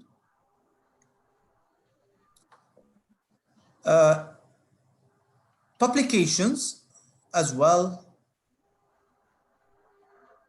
These are the publications that people have visited. We've got unique visits as well. Again, we've got so many information that you can actually have within this platform. Document delivery, we've talked about that. Your link resolvers, and of course, we will be helping you out setting this all up for your library. Let me just show you a few examples of our current customers in the region to show you how would basically this can be built up in real life example. Let me just show you quickly. All righty. So this is one of our customers in Dubai. It's the Dubai Health Authority, right? So this is their own live portal right now. So again, and we did not actually help much within they do have a librarian that actually loved all of this. So he did every single bit of the page that you can see right here.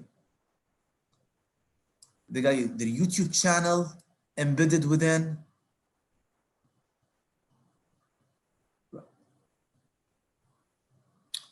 And here you go, you got library index, your journals, you can search for them, books, databases, PubMed, Google Scholar. And one thing I want to show you on their page is that they have made a specialty portal. So a portal per specialty. If you click on this little arrow over here, here we go.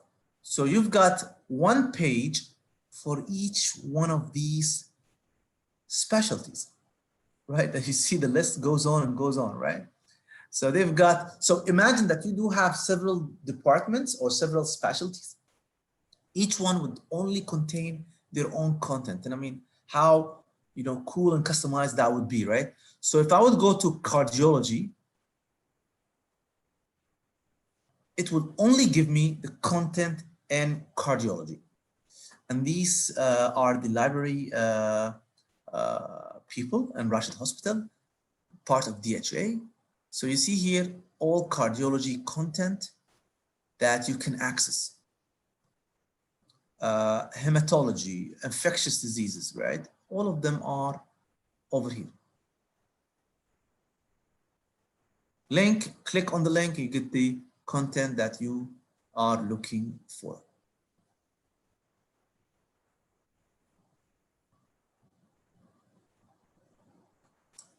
So again, I'm going to go back to the home page. I don't want to take much from the time of the schedule, but this is what it would be for any setup of a library. Thank you so much.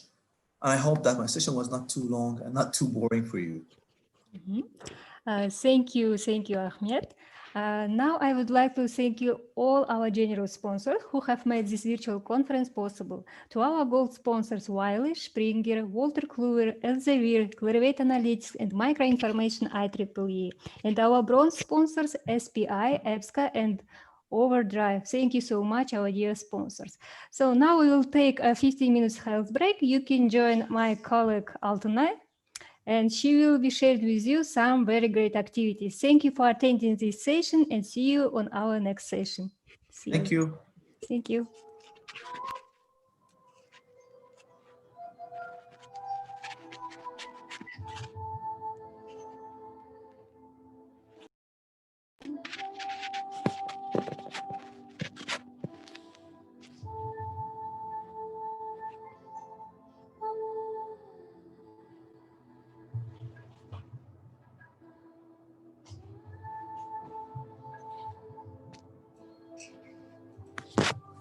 Hello to everyone, and now this break is highlighted.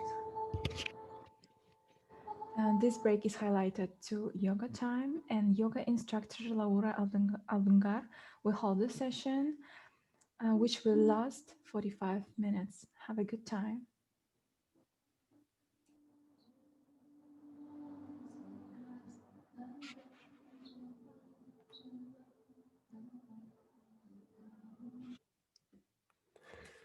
Hello. So I think that we can start our session. First of all, thank you, Altanay and Laura, for a truly inspiring experience. I believe that right now our conference participants are feeling really relaxed and ready for active engagement to our session. Good day to everyone. My name is Daria Zvonareva, and I'm a reference librarian at Nazarbayev University Library. We are successfully going through the program, and this afternoon we are exploring how libraries gear up for new trends, rapidly embrace technologies, learning and research infrastructure. This is the time to continue our session for digital transformation, partnership, innovations, and applications. Before we start, let me remind you that we need your full attention, because at the end of this day, we will have the chance to vote for the best speakers of the EALC 2020. Now I'd like to introduce our first guest speaker, Susan Tatham, an Associate Director at the University of Sussex Library in Great Britain. She provides strategic direction for the library's team responsible for digital development and academic engagement, focusing on both the research and teaching activities of the academic community. Today, Susan will share on partnership and role and experiences from the Sussex Humanities Lab. Please welcome Susan. The stage is yours. Thank you, Daria.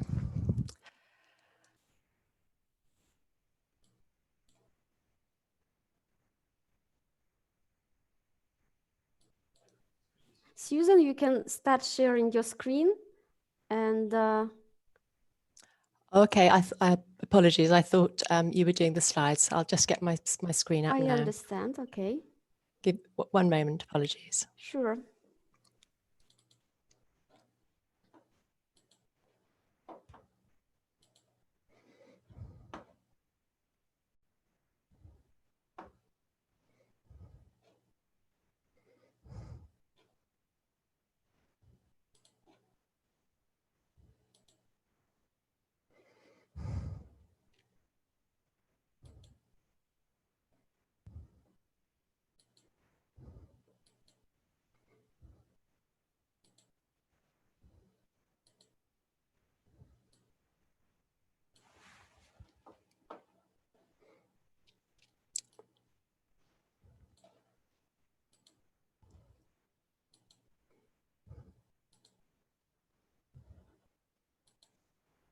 Just loading now.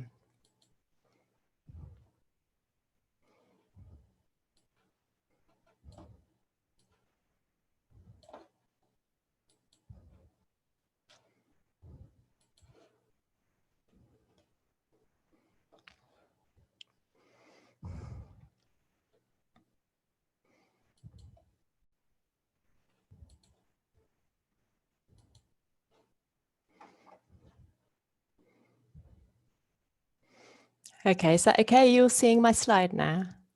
Not yet. Okay.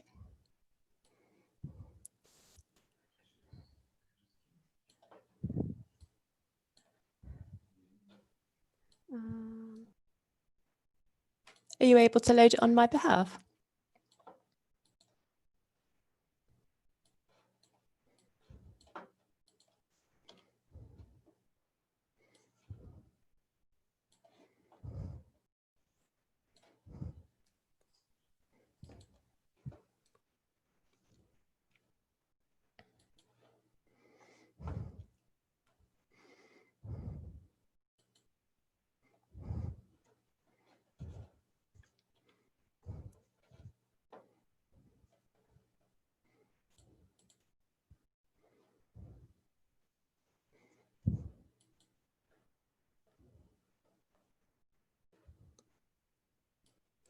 Okay, Susan, if there are any technical problems on your side, I think that we can run presentation from on our.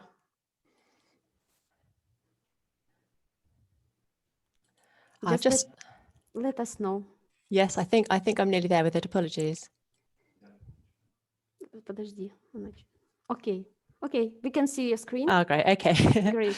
Thank you. Just this is the mode of presenter. If you can make it on the full screen. Oh, yeah. Great. Thank you. Okay, we're there. Apologies for that. So yeah, thank you very much for having me. So the Sussex Humanities Lab, it's a community of researchers from a wide variety of disciplines across the arts and humanities, but also sciences and social sciences. And it facilitates a rich culture of research and knowledge exchange and delivers innovative and interdisciplinary research projects. And their research capacity is expanded through grant capture, and this is a core focus to ensure sustainability. The lab also collaborates with non-academic partners from industry, culture and heritage sector and community groups. And it also has a physical space where in more normal times, it hosts research seminars, performances, exhibitions, workshops. So the lab's projects are wide-ranging. I've just pulled out a few to give you a flavour of the research that takes place. It's both UK-based and international, with a wide variety of research collaboration taking place across countries and institutions. The library's been involved directly in some of these projects, such as the BBC Connected Histories, Digital Forensics, Community Digital Archives. I'll pick up on some of these later in the presentation. So first, I wanted to spend some time just explaining our relationship with the lab. Whilst the physical lab is not situated in the library building, we have been central to the lab since its creation. Our library director, Jane Harville, and Joanna Bull, formerly at Sussex, have written about the library's relationship with the lab. And as part of that, they interviewed the lab's director. And from the quote, you can see that he absolutely understands as a library what we do, but also possibly more importantly, he understands the potential of what we could do. And this makes the collaboration very exciting. Research Libraries UK have also reported on library models of engagement with digital humanities labs and the opportunities presented there for libraries to increase the visibility of both their collections and their expertise. I'll now give some detail on the way that we have worked in partnership with the lab. So firstly, we get involved with research bids. My fellow Associate Director, Dr. Fiona Courage, has participated in a number of successful large bids, offering advice on appropriate archiving policy and practice, and also in her capacity as curator of the Mass Observation Archive. The Mass Observation Archive specialises in material about everyday life in Britain. It's a vast archive and a rich source of primary material for researchers, and our librarians work closely with researchers to help them realise its full potential.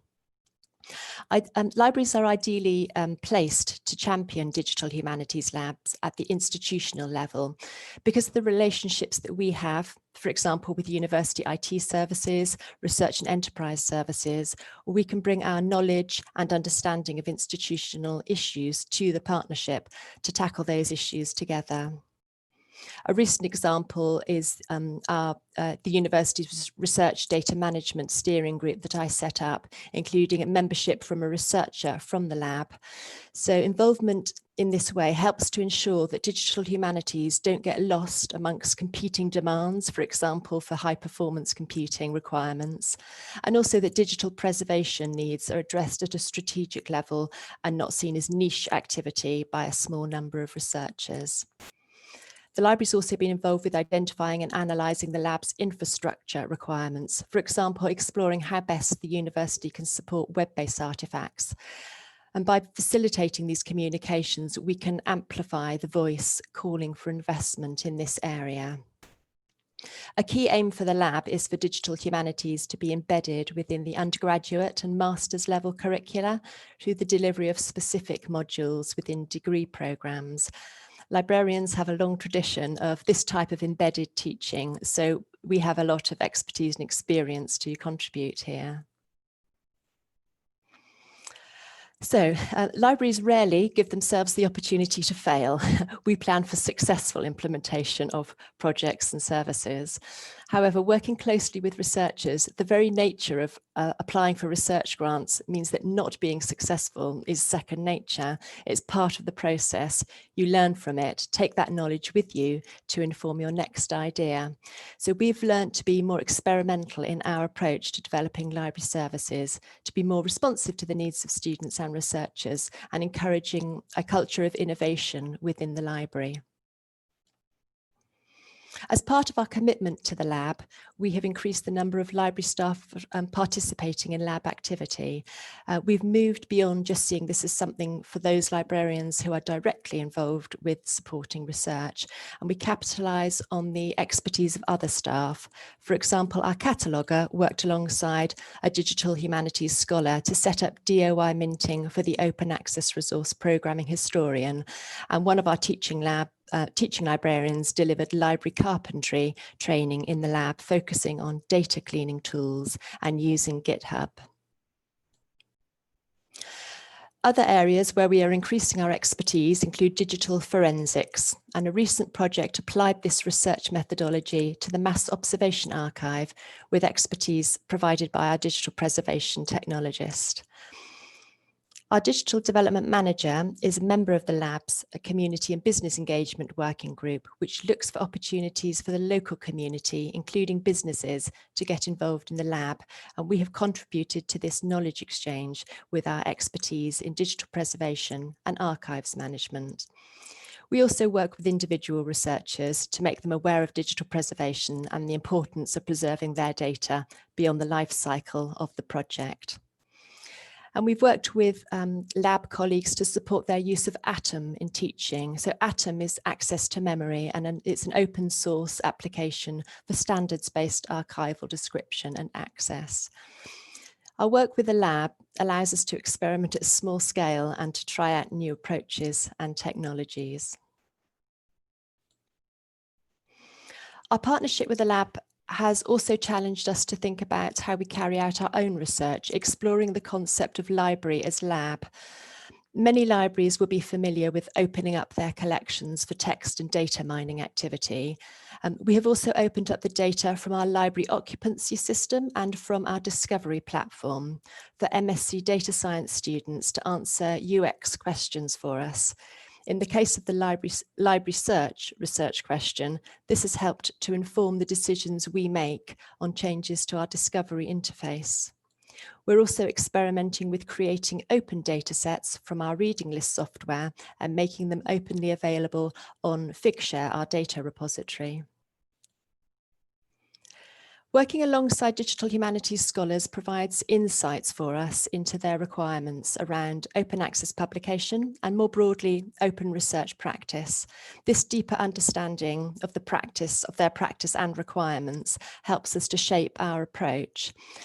Many researchers are enthusiastic about open publication, but without the right infrastructure and support in place, it can feel like there are too many barriers. I've been leading on one of the lab's working groups, which is exploring open publishing opportunities. We don't have a university press, so it's a question of working out what support and infrastructure we need to put in place to facilitate open publication at Sussex. For the last part of the presentation, I'd like to focus on the work of Dr. Ben Jackson, the library's first research fellow. So Ben has been exploring close and distant reading techniques using the 19th century Poor Law archives, which we hold in our special collections. And so what you can see here is the selfie stick document digitizer system that he developed. So the background to this, the archive volunteers had been complaining of aching backs from leaning over the tables to take photos of the various manuscripts. So Ben's selfie stick document digitizer lets them attach their photos to the selfie stick, which is clamped to the side of the table. He then set up the technology to support line-by-line transcription of the manuscripts and the creation of consistent metadata records. Images are taken using the selfie stick equipment and a catalogue reference is added to the image. This then populates computer-generated catalogue entries and the image viewer. And through the image viewer, you then have an easy way for people to search the records. Another of Ben's projects has been working with transcriptions of the Old Bailey proceedings, and that's London's Central Criminal Court up until 1913. So this is a huge data set recording almost 200,000 trials. And Ben created an interactive touchscreen. Every point in the graph is interactive, and when clicked, loads a set of data about one of the trials. So this scattergraph approach has been extended to display records by type of crime, gender, or verdict. The filtering provides very interesting results. For example, removing basic theft cases reduces the set from 21,000 to about 5,000, and then removing male defendants takes it down to just 840. So with this approach, you have the benefit of close reading of highly filtered results, but with the wider context very clearly displayed. So I'd like to conclude just with a few reflections. I think that libraries have much to offer the digital humanities. We need to move beyond traditional roles of research support towards a partnership model of engagement. We need to have confidence in our skills and expertise, inhabiting researchers' spaces so that we truly understand the relevance of that expertise and how best to apply it. Our collections are our assets and they are rich sources of data and research material, so we need to think creatively about their potential. And lastly, to ensure success, libraries need to commit time and resource to this area of work, and that commitment needs to be recognised institutionally to ensure the long-term sustainability of the partnership between libraries and digital humanities labs. Thank you. Thank you, Susan. That was really fantastic presentation, and I hope it will prompt a discussion a bit later. By the way, let me remind you that you can post questions to speakers in the chat box or just use question and answer option during the presentation or during the open forum. It would be great if you indicate the country from where you are from and also the name of speakers to whom you address the question. Now I'm delighted to introduce our next guest speaker, Dr. Kun-Hwan Chen from National Taiwan University. Dr. Chen is author of more than 150 research papers, 4 book titles, 5 patents, and other publications. His research areas are information retrieval and evaluation, citation analysis and evaluation, digital humanities, and intelligent information systems. Please join me in welcoming Dr. Chen at our conference. Thanks, Taya. Do you hear me? Yes, we can hear you. Okay, and thank you. Actually, you can start sharing your screen okay. to present.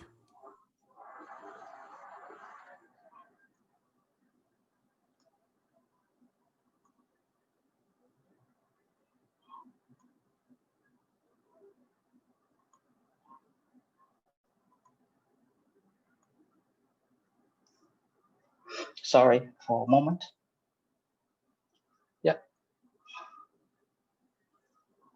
Okay, thanks everyone. I'm Gunel Hajiyeva from National Taiwan University. It is my honor to be here to present ideas which are implemented in National Taiwan University Library. I'm sorry, Dr. Chen, we cannot see your presentation. Okay, I'm sorry.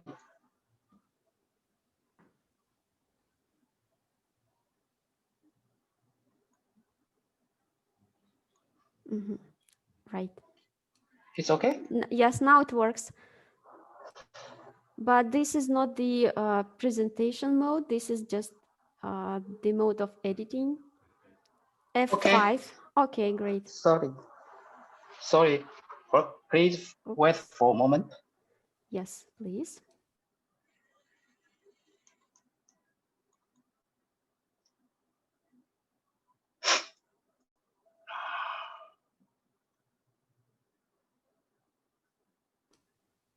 Now it works. Thanks. It's okay? Yes, yes, please. Okay.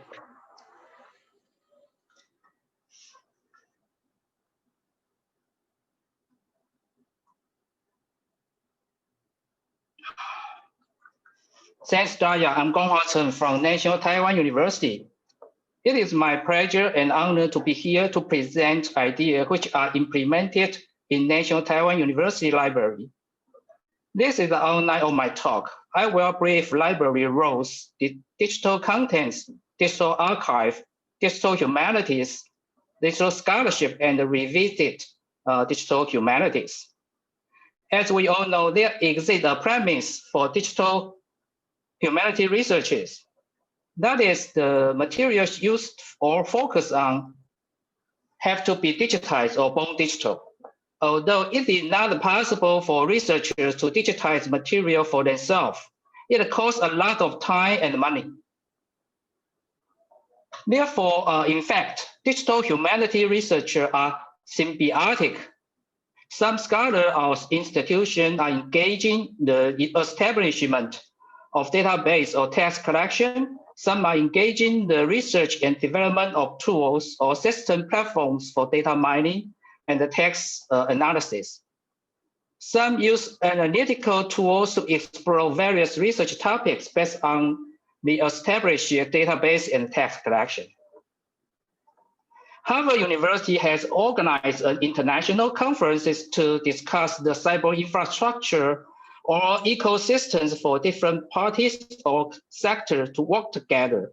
The roles of scholars, libraries, and the vendors are emphasized in this conference. So let's talk about the roles of libraries. As we know, the mission of academic library are to support learning, teaching, and research. One of the important roles is to be a kind of content providers. That is, academic library has to provide important scholarly information and the resources for our faculty and the students. In general, library is a second-level content provider that she has to acquire important resources from the first-level content providers, for example, Elsevier, Wiley, and Springer. In addition, she has to feature services to easily and friendly access the acquired collections. In fact, library could be the first level content provider too. That is to say, library could digitize their own contents and implement the needed services to access digitized collection. As a result, the digital contents or digitized contents could be the target materials for researchers engaging in digital humanities researches. How does an academic library become a first-level content provider? As we know, becoming a content provider is the first step for library to join the community of digital humanities. In National Taiwan University Library, we have developed strategies for attain this goal. Here, I would like to share with you. There are digitized unique collections, digitized valuable collections, digitize topical items selected from various sources, collaborate with other institutions or private collectors, and preserve born digital resources. I will introduce each strategy and showcase examples for you. Here shows a result of our first strategy. Danxin Archive is the official administrative and judiciary files of Danshui and the Xinzhou area during the Qing dynasty from 1776 to 1895. Original copy is only archived in National Taiwan University. We made it available and usable in digital form in early 2000. The second strategy is to digitize valuable collections, although they are not unique. Here shows digitization task for robins of Taiwan cultural relics. Because many of the original styles have been destroyed, these remaining robins are invaluable for the study of Taiwan history. Digitize topical items of various sources is our third strategy. Here shows an example. We extract photos and statistics from various books published during the Japanese colonial period. As a result, while researchers could like to investigate the related research topics, it is not necessary for them to search and collect material by themselves. In fact, a lot of private sectors have important collections. We could cooperate with them to preserve one digital copy in our libraries. This is a win-win strategy. Here shows 4 examples. And do not forget, there exist a lot of born digital materials which we could collect and feature services to access them. For example, NTUR, the Institutional Repository of National Taiwan University. This session archives the research articles authored by the faculty and the students. If we would like to investigate the development and the structure of researches of National Taiwan University, this is the scientific history of NTU. We have to analyze those research articles. Again, the digital content are indispensable for digital humanities researches. Once we have needed digital content, we could initiate researches of digital humanities.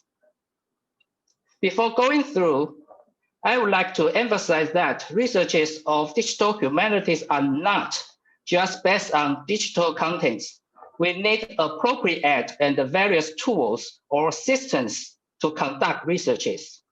Open is important, but not means free. Sometimes we have to pay or become a registered user to use the open resources.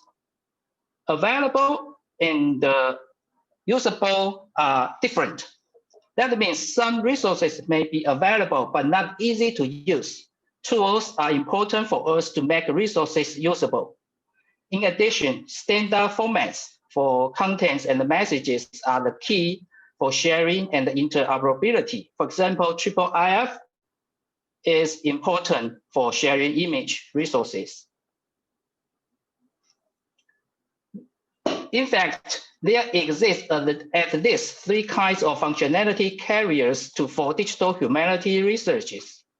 They are material repository with customized function, platform with general features, and the standalone tools, which could be installed in personal computing devices. Let's examine a few examples. This slide shows the Taiwan History Digital Libraries. This system archives central government documents, local government records, and private records in Qing Dynasty. It also features a lot of analysis functions, which are specially designed for those records. DocuSky is a well-known platform which allows registered users to upload document sets and use various functions. In addition, it is interoperable with Marcos, Chinese text project, and other system platforms. Voyant is also such a kind of platform. CoPro is a standalone application which allows users to install in personal computers and one developers. It looks like Wordsmith, but with a lot of features designed for Chinese text analysis. For example, word segmentation, part of speech tagging, and so on. Of course, data visualization features are also provided in CoPro. We also provide training course videos for using CoPro in YouTube.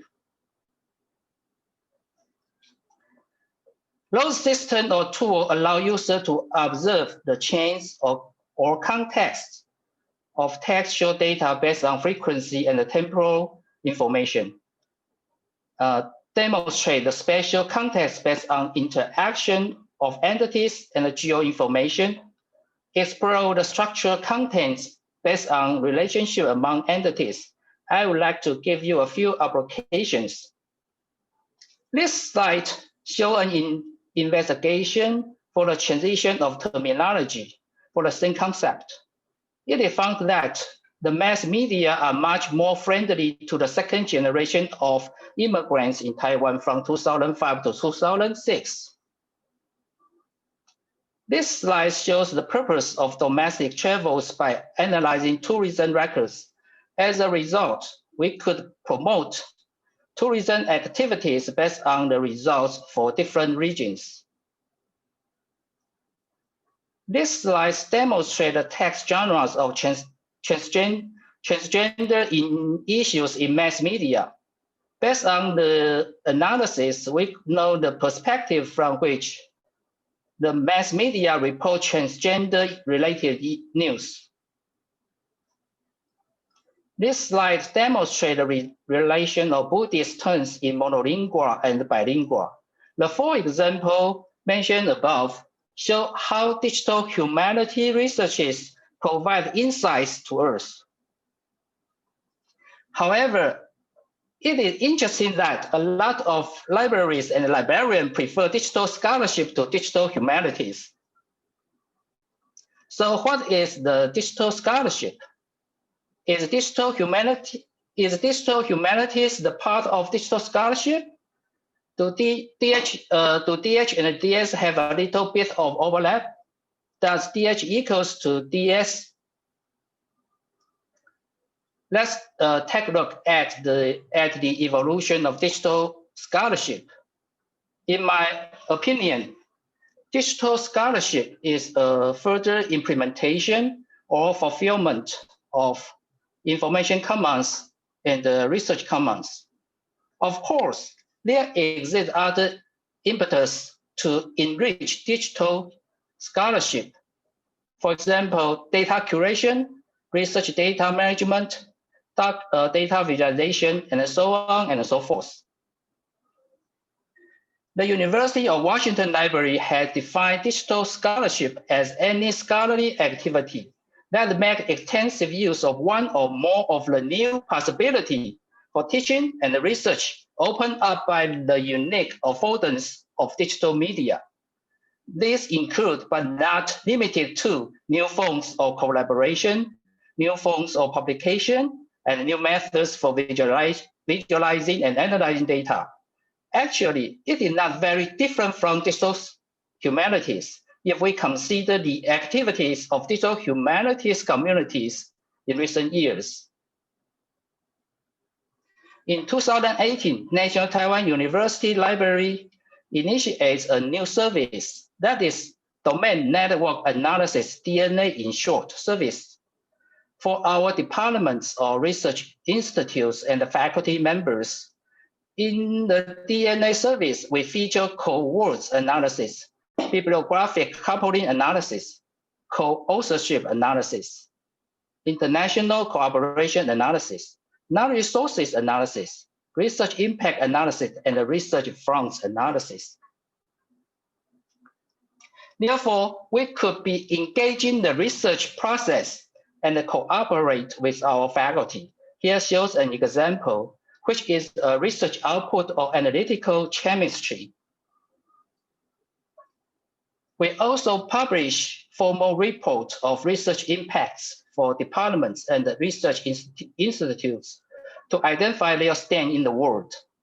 Generally speaking, a lot of techniques used in the service could be applied in digital humanities research as well. Therefore, I consider digital humanity is not just for humanities. The texts in different genres could be analyzed using the same methodology. Text or material could be used in historical studies, cultural studies, political studies, social study, medical study, physical study, and so on and so forth. In conclusion, I consider most important is to identify ourselves. We have to decide what kind of role we would like to play.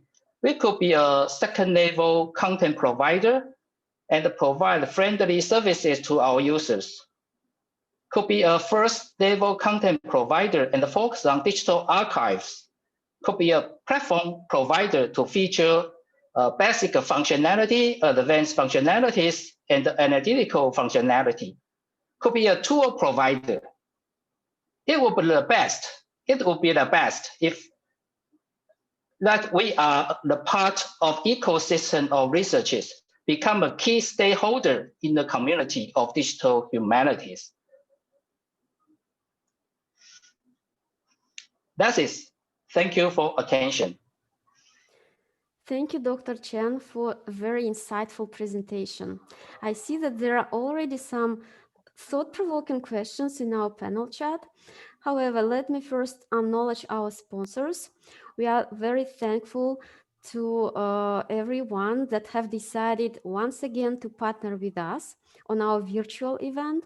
They are the gold sponsors Clarivate, Elsevier, Microinformation, Springer, Wiley, Walters Kluwer, and Bronze, SPIE, EBSCO, and Supporter Overdrive.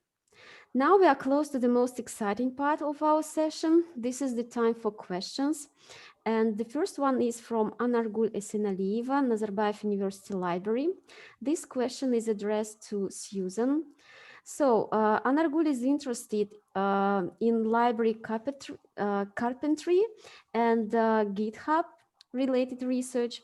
So could you please talk a bit about this, Susan? Yes, of course. I've added an extra link into the chat box as well, if anybody wanted to read a little bit more detail. But the way that we have, there's a few things that we've run, but the one I was referring to, we had a workshop which we actually invited librarians from across the region to attend. So it was a workshop for librarians. And yes, we talked about, so library carpentry has different sort of lessons within it that you can do. And we mainly focused on a tool called Open Refine, which is a data cleaning tool. So it's really good if you've got messy Excel spreadsheets that you want to tidy up. So it's been really, really useful tool for lots of our librarians. And he's also been teaching that to undergrad and postgraduate students as well. So that was the focus on Open Refine. We covered GitHub, but actually we got somebody from an external company, a local business, to come and talk about their use of GitHub for their web development work. Thank you, Susan. And the next question goes to Dr. Chen. Anargul also asking, which programs or applications do you use for domain network analysis? Actually, DNA service is a very new service in National Taiwan University. We have a lot of we have 5 staffs to work together with our faculty, and in the meantime we publish more than 20 reports related to research front or research impact reports. We also analyze the research result of all institutions, for example, a Department of Geography. And we a lot of research tools have been used in the service. For example, GAFI, social network analysis tool, and some technique or some tool are implemented by myself. For example, Chinese text segmentation and part of speech tagging, for example. Thank you, Dr. Chen. So the next question, I think, could be addressed to both of our speakers. So do you have any support, let's say, on the grant basics? Any Sorry? projects that could be, yes, that could be. Yeah. We apply. We try our best to apply funding from government agency, for example, from Ministry of Education and the Ministry of Science and Technology. It supports us to hire a lot of programmers to implement different system or software tools. Yeah. We do sometimes, not often, but we are, for example, we're trying at the moment to put together a bid for a grant which would be to one of the UK's research councils, and that's money for new photographic digitization equipment. So occasionally we manage to do that, but that's unusual. I see. Thank you. And going back to the technologies, so you mentioned many platforms, right, that might require some additional development probably, or they are ready to use, or they are the open source platforms? I can start with that if you like. So yeah, we have a mixture. We like to try to use open source platforms where possible. What can sometimes be difficult, that is having enough technical support within your institution to support the use of the open platforms, rather than going out to actually purchase software. But yeah, we do try to, and certainly when we are experimenting with maybe smaller projects, we try to use open source platforms as much as possible. Thank you. So, and Dr. Chen, you also mentioned the open access and not open access, right? So let's say, okay, could you please just detail this? Actually, open access is important for library to provide such kind of services, but you need the contents. In National Taiwan universities, we have institutional repository to allow users from all over the world to freely access the contents. That's a kind of open access. But for digital humanity researches, a lot of material may be copyright, may be valuable, and many may have some limitation for general public access them from all over the world. So it depends on the policy of the owner of the system or the owner of the contents. But actually, we try to persuade content owner to make it available to general public. But we have to respect the decision of the content owner. Yes, of course. Sure. So, and we have the last question for today. So the question is from Karlegash Teleobayeva to Mr. Chen. Karlegash is from Pavlodar State University Scientific Library. How many people can participate in research, and who supports the license, and how can she contact you? I think that the last part we can manage this. So the question is, how many people can participate in research projects, and how are they supported? Actually, in my library, as I have mentioned before, we have 5 staff involved in the DNA services. We also have a lot supporting staff, such as the programmer, to implement the supporting system. So in total, we have 5 staff that is the librarians which got their degree from Library and Information Science to carry out the DNA services. But we have a lot of programmers to support, to implement the system to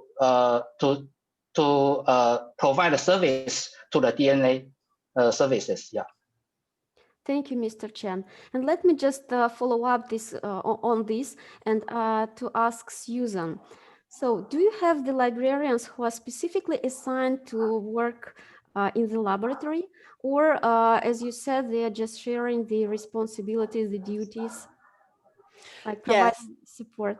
Yeah, so it's a little bit of both. So we have certain librarians who have like a proportion of their time assigned to working with the lab, but we've also tried to broaden it out and bring in other members of staff. So they don't have a sort of a formal allocation, but there might be particular projects we bring them in to work on across all different areas of the library. Yeah. Thank you. So I'm glad that our conference proves to be the venue for constructive exchange and scientific and practical information, and we would absolutely continue this discussion. However, we should keep time to allow our program to be completed as scheduled. And our session features today the presentation from Springer Nature. After that presentation, we will take the break and then after that continue with the next session. Again, thank you, dear speakers, for your really interesting presentations. We will share this in our book of abstracts. It will be available on our website. And right now, Lynn Samara, please, the stage is yours.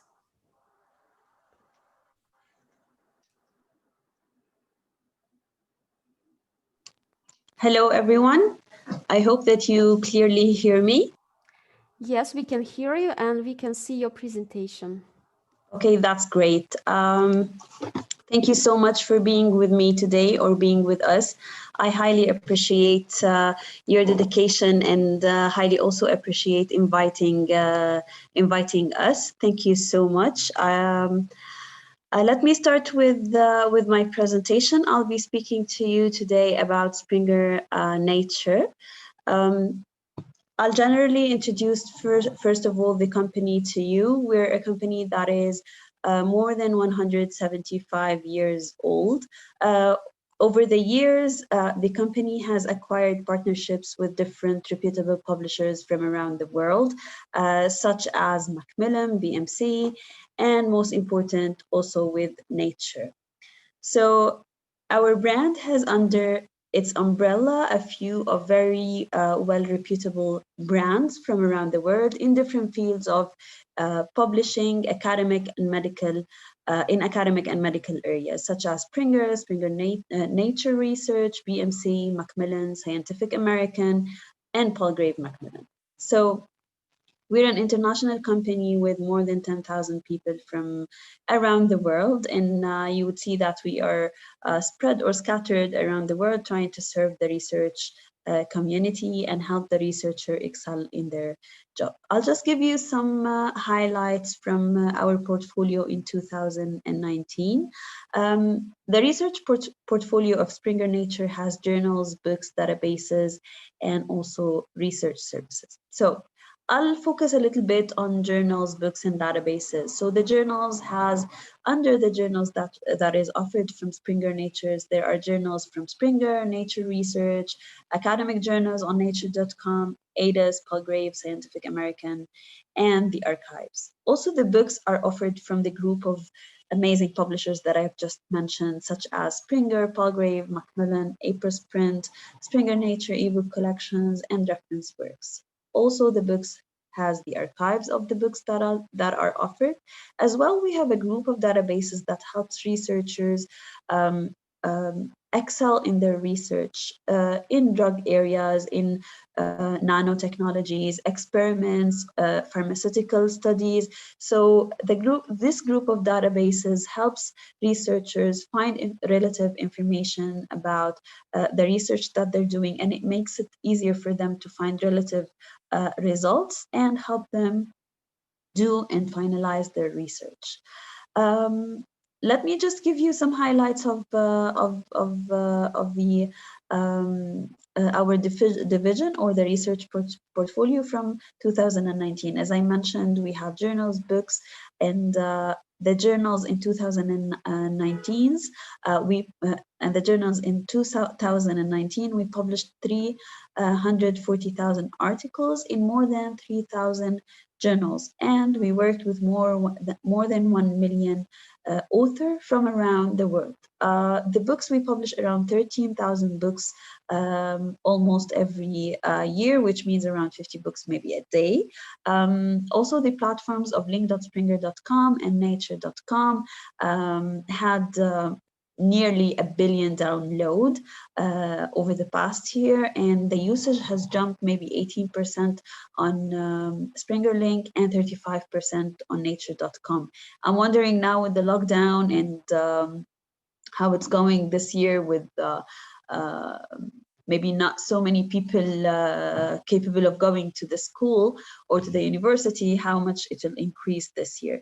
We also have an open access portfolio, which we are now focusing on so much because the direction is to support open access. So we have 1 in 4 of all of our open access articles worldwide are from Springer Nature. Let me speak a little bit about journals. Our journals portfolio is high quality. We make sure to provide high quality journals, scholarly communication, and we make sure to get trusted partners and people who are committed to do authentic research to publish through us. As I mentioned earlier, we have a group of well-respected brands that we offer journals with, such as ADAS, Palgrave, Scientific American, Springer, and Nature.com. I'll speak briefly about a few of those brands, such as Springer Journal. There are 2,500 plus journals which offers comprehensive information and subject areas that cover most of the subject areas in STM, Science, Technology, and Medicine, and Human Sciences, HSSS, Human and Social Sciences. As you see, the subject areas covered are a wide range of subject areas, such as business, behavioral science, mathematics, physics, humanities, and social sciences, and law. So every subject areas you can find under the Springer Journal subject areas. This is just a highlight of the top Springer journals, top journals by usage, and top journals by citation. You can see that one of the best is climate change and material sciences. Let me speak a little bit about the academic journals on nature.com. They are 40 subscription journals. They are really high quality ones with really high impact factor, and also it covers a broad range of specialties. We make sure to keep the relationship with the scientific research communities very strong, and to in order to offer a cutting edge and high quality research information to our researchers. Just giving you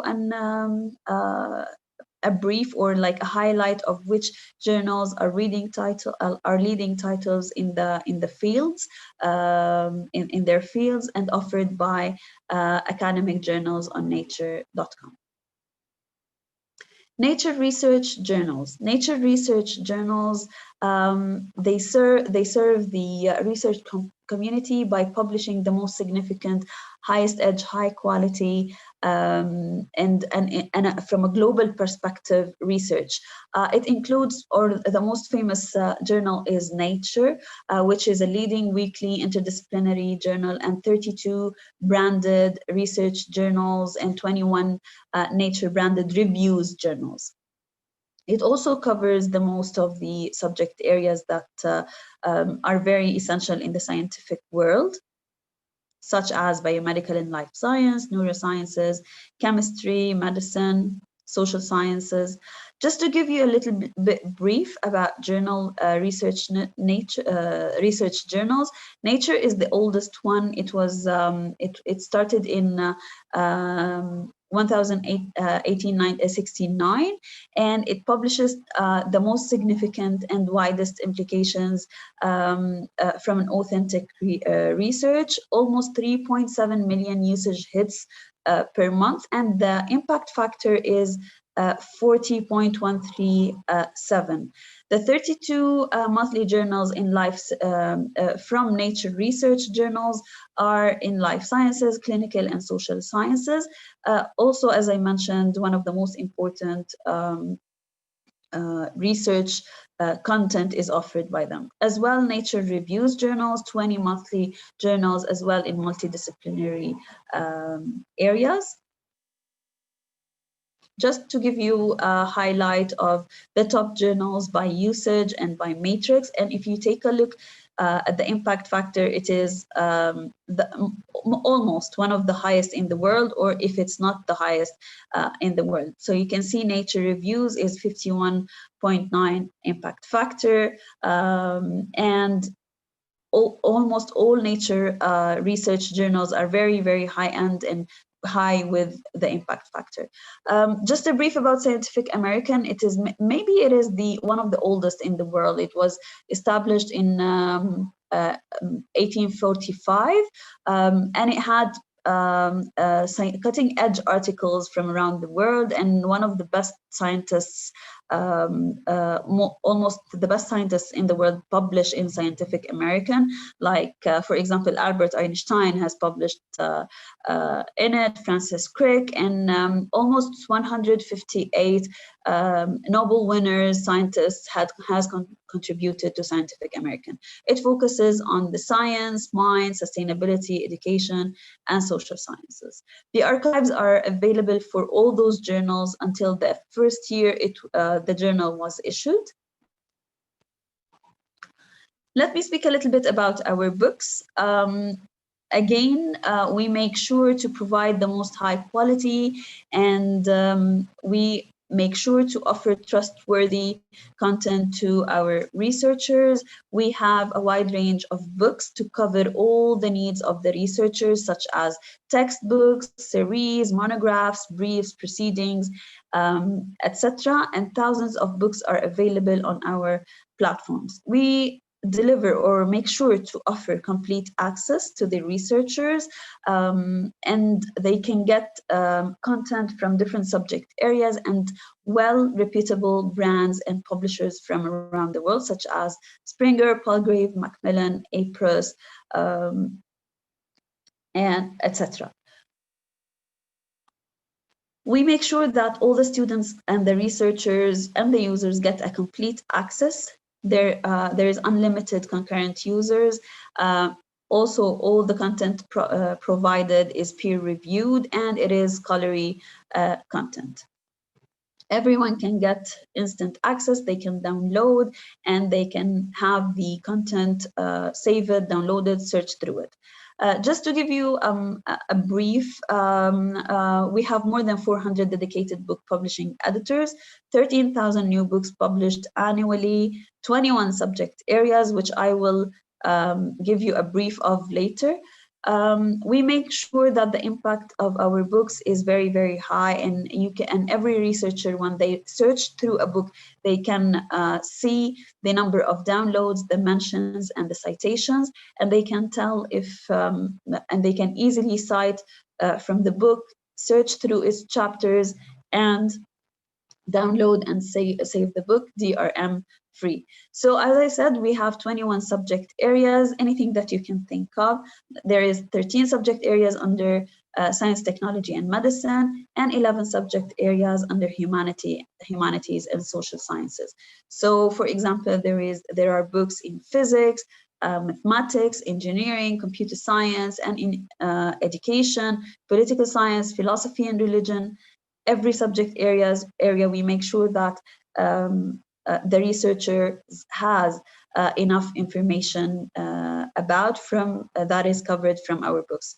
In 2019, we added intelligent technologies and robotics, and this is a growing collection like any another collection under our subject areas. Just to give you a brief about the history of the ebooks, the first one was published in 2006, and it grew until it became around 2,700 books now available on the platform. And over the years, we added not only Springer books, as I mentioned, we partner with a group of publishers from around the world. All our books are DRM free, so the students can and the researchers can read, download, save and search through the books. And as I just mentioned, there are a group of different types of books that are available to cover every type of need and research. There are monographs, series, handbooks, textbooks, briefs, conference proceedings, contributed volumes, and reference works. And they cover every learning level, so from undergrad to grad and for research purposes. Our platforms are two platforms, link.springer.com and nature.com. It is very easy to use. We made sure to make it as easy as possible for all our researchers. There is a search box in the platform, and you can easily just type the word that you're looking for or the subject area that you're looking for, and you can find the results. And we're happy to help you to look more into our platforms if needed. Just let me give you an overview about Kazakhstan and the contribution that we see from Kazakhstan Consortium in our journals. Over the past years, since 2010 and until 2020, and although you had subscription in the years of 2015, 16, and 17, only and not now, but we have seen the contribution in articles increasing, and it peaked also last year on in our journals. So we have seen 1,434 articles published in 416 journals hosted on Springer Link, which is really an impressive number. Also, if we take into consideration the number of multiple authorships, all in together, we would see that the contribution was 3,686 from researchers from Kazakhstan Consortium during the time of the period mentioned in here. And this is really impressive. The subject areas that was published and most publishing that came from Kazakhstan Consortium was about physics mainly, chemistry, mathematics, and a group of other subject areas covering materials, life science, medicine, earth science, but mainly the highest publishing happened in physics and chemistry. And here I would love to mention to you, and thanks to everyone who contributed, not only the mentioned here, but everyone. This is the top 20 institutions that contributed and published in Springer since January 2010 until August 2020. So you can, maybe you can see, I don't want to miss anyone, but thanks to everyone mentioned in here, from Al-Farabi, Kazakhstan National University, until Karaganda State Industrial University. I would like to thank everyone here, and we can see the number of authors who has published over the years from those universities, and it's really, really impressive. So let me tell you about the number of articles also published on nature.com, and this is not let me tell you that it started in 2012, but it peaked in 2019, and we've seen 21 publications between 2010 and 2020. Researchers from Kazakhstan published 42 journal articles in Nature research and academic journals. So not only in Nature itself, but in Nature research and academic journals. Maybe the number, if you look at it as a number, it doesn't look as huge as the number of articles published in Springer, but let me tell you that publishing in Nature is very, very important, and it's not something easy to do. And most important, we've seen a very high increase last year, and we hope to see more next year. And publishing in Nature itself is really an impressive job for any researcher. So really very good to see this number in 2019, and we hope to see more in the coming years. Just a brief about the books and chapters published from 2010 until 2020. And as you see that it is increasing every year, and it peaked in 2019. Researchers from Kazakhstan consortium published 473 book chapters in 266 books hosted on Springer link. Taking into consideration as well the multiple authorships, we see altogether 967 contributions from researchers from Kazakhstan consortium. And as you see, it has been increasing over the years, and we are seeing a very impressive number of publications. Maybe it is worth mentioning the subject areas and the difference between books and journals. So we see here that the most published subject areas that the authors publish in for books is engineering and computer science, although it was for journals, physics and chemistry. But for books, we see that it is engineering, computer science, mathematics, and other subject areas. For example, for physics here on books, you see 4% of the publications are about physics, while it was the main one for journals.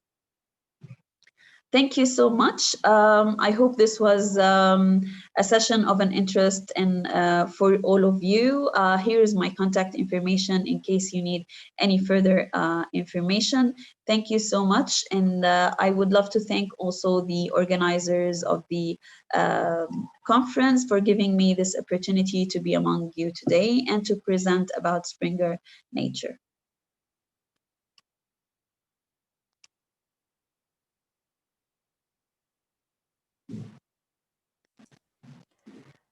Thank you for the presentation. It's appreciated. And now we have the last health break for day 2. And in this health break, it's going to be short break, which will be prepared to you and question activity. And before we start, let me say that the active in this active members of this activity, which is the lucky winners of that one. And the question is that what have you learned from today's presentations? It means that also from our key speakers from Jayshree Mamtora and also for today's presentation from Charlotte Vienne. And this rule's really simple. You should to post your photo or status and tag us on your Facebook or Instagram accounts. And also that you can add our official hashtag. And now let me show our Facebook page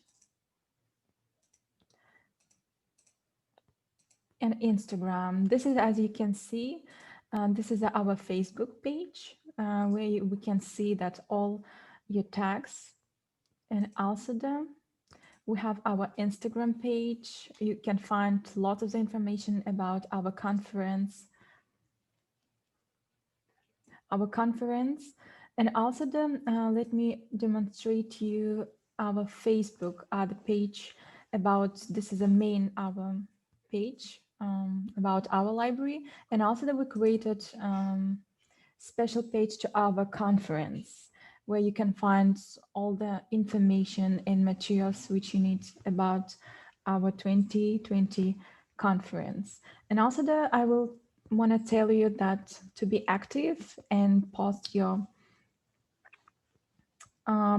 photo and be active. we are gonna to do the all results. We received all the result today, and we choose the winners. Thank you so much.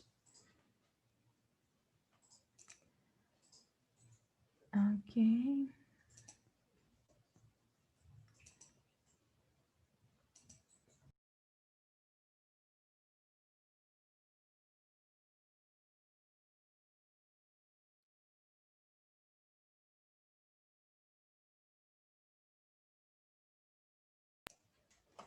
Good afternoon, everyone. I'm really glad that there are almost 200 participants to the section 5. I'm really glad that all these 200 participants will get their certificates after they fill out the evaluation form that will be sent to our chat. Please follow the chat. Also, I recommend you to go to the link with the best speaker to choose the best speaker. And now I'll welcome you all to the section 5, Green Libraries and Sustainable Development. We have two speakers here. Dr. Petra Hoog from Institute of Library and Information Science from Humboldt University in Berlin, Germany, and Dr. Malivan Praditira from Rangshit University Library. Now, please, I welcome Dr. Petra Hoog with her topic, Academic Libraries of the World, Exemplars for Educators, Enablers for Sustainable Development, with her pre-recorded presentation.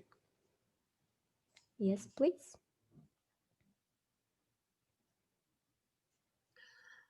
Hello, everybody, dear colleagues. My name is Petra Hauke. I'm visiting teacher at the Berlin School for Library and Information Science in Germany. I'm working voluntarily for IFLA, the International Federation of Library Associations and Institutions, and serving currently as convener for IFLA's Environment, Sustainability and Library Special Interest Group, in short, ENSULIP. Unfortunately, I'm not physically available at the moment, and so please accept instead this video that I have prepared in advance for you. The theme of my paper is Academic Libraries of the World, Exemplars, Educators, Enablers for Sustainable Development. My topics are the United Nations Agenda 2030 for Sustainable Development, and why the agenda is important for the library world. I want to introduce the IFLA library map of the world with their SDG stories, with an example from an academic library in Ireland.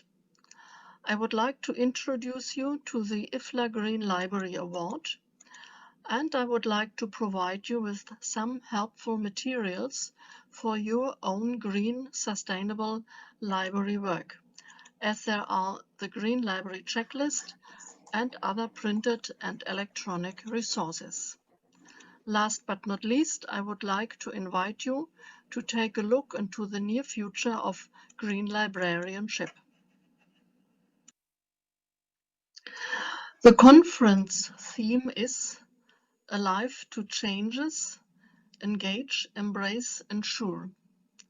Looking at the theme and the topics, it becomes apparent that all is finally about the call for sustainability. Sustainable thinking and going green are worldwide on the agenda. More and more, also academic libraries are taking over a leading role regarding the awareness of ecological sustainability. The number of examples of creative and innovative initiatives is growing. Many of these involve not only the staff, but library customers directly through a wide range of sustainability projects. The fact that libraries and librarians have long been positioning themselves as responsible actors for environmental protection issues became clear at the latest with the concept of the Green Library. Going through former publications, you will find from about 2000 on a Green Library movement. So-called Green Libraries are focusing on sustainable management services, programs, events, literature and projects, demonstrating the social role and responsibility of libraries as leaders for sustainability. That's why the United Nations agenda has immediately found fertile ground in the library world. The United Nations Agenda 2030 for Sustainable Development with its 17 DGs was signed by all United Nations member states. The agenda applies to all countries and to everyone in the world to contribute. It will depend on all of us whether the agenda remains a vision or is actually implemented, because this is not about Sunday speeches, but about active action by each of us. The agenda has no less objective than to change this world to a world in which everyone acts in an environmentally sound, socially just and economically efficient manner. Since the agenda is focusing on a world worth living life on this planet in general, all goals, ecological as well as social and economic ones, are ultimately to be understood as green goals focusing on a worth living life. IFLA adopted the agenda to its international advocacy program, demonstrating the important role of libraries in achieving the goals. IFLA says sustainability is libraries' business. Libraries are role models, educational partners, enablers in this context. To demonstrate the important role of libraries in achieving the goals, IFLA is collecting SDG stories. Libraries worldwide that pursue one or more of the sustainability goals with their programs or services are encouraged to publish their story here. There are currently 41 SDG stories from 25 countries. Inspiring examples come also from academic libraries like in Kazakhstan or in the Netherlands. One of the linked stories leads to the UCC library in Ireland, which launched a sustainability campaign, Love Our Library. The ethos of the United Nations Sustainable Development Goals, to think globally, act locally, is fundamental to the campaign, embracing university staff as well as students. The campaign addresses 6 SDGs, which are here to be seen.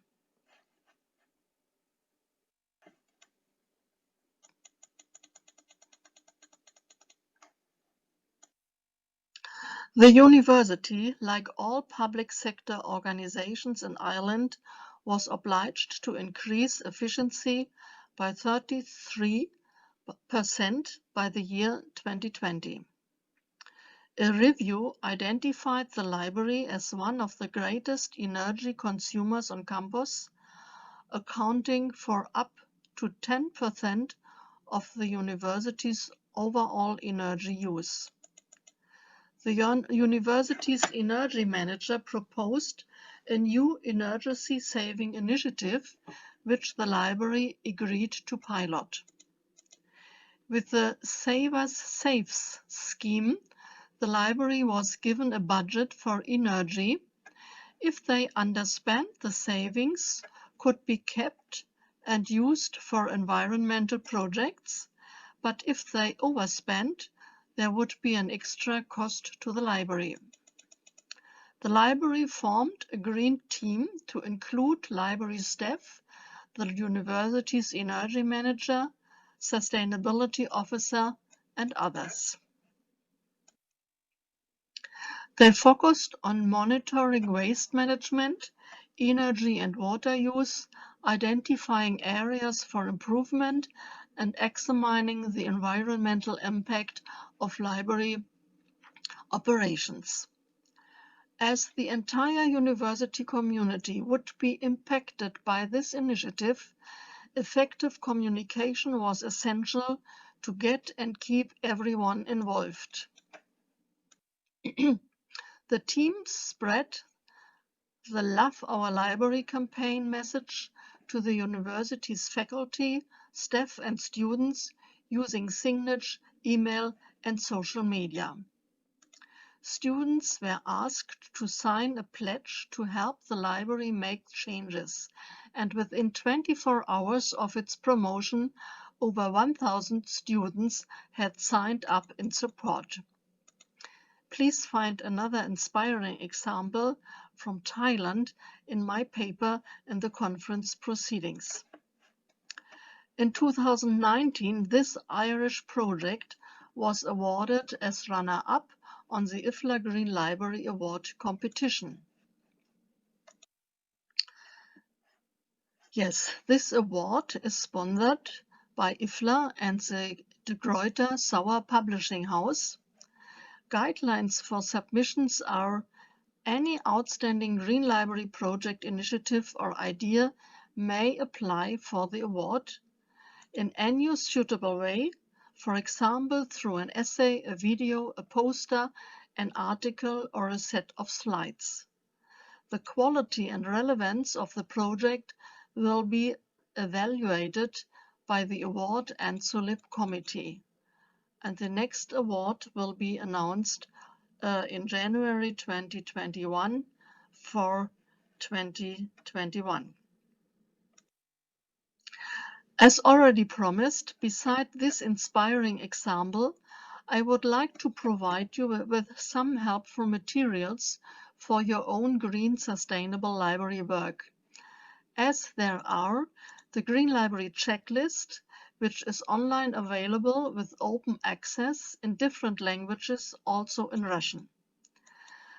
It is a helpful compilation of 12 main points to be considered when planning a Green Library project.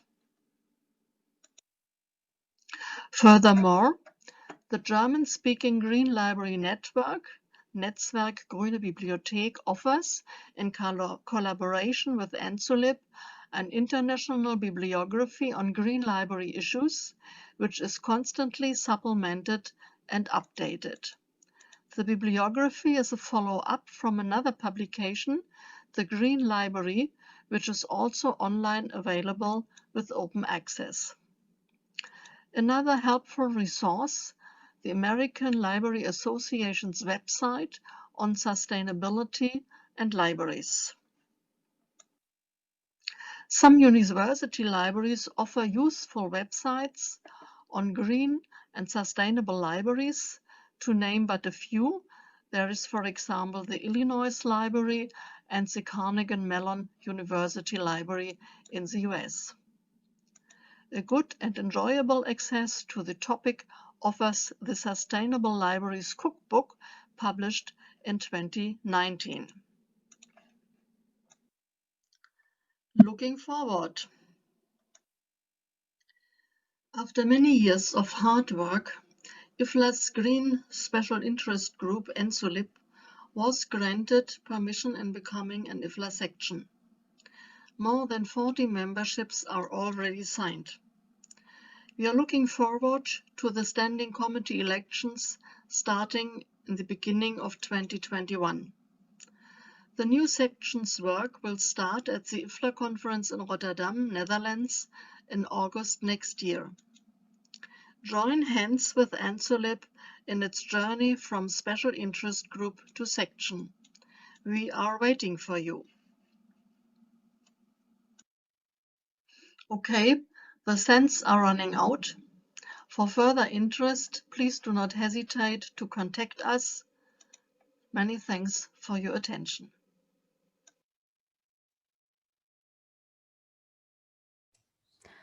Thank you very much for this interesting presentation. Now, let me remind you about evaluation form and the link to the best speaker for the vote for the best speaker. And now I welcome Malivan Praditira from Rangsit University Library with her topic, Academic Libraries' Role in Sustainable Environmental Development. The library Rangsit University Library case study. Please.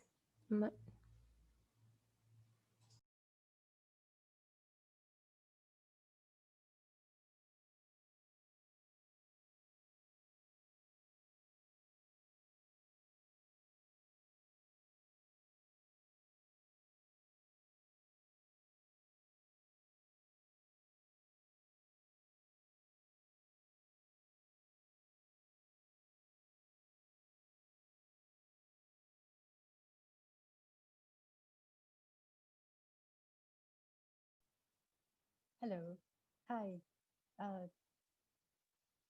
I could not share my video. Oh, okay. No.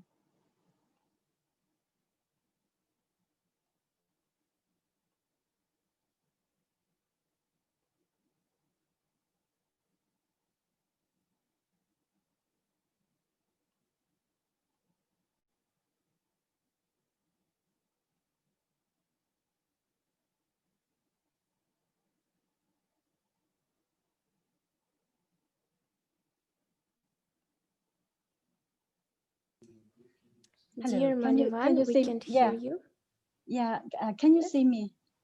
No, we can't see you. Oh, I'm sorry. Yeah. We can see your screen share. Please speak Yeah. up. Okay.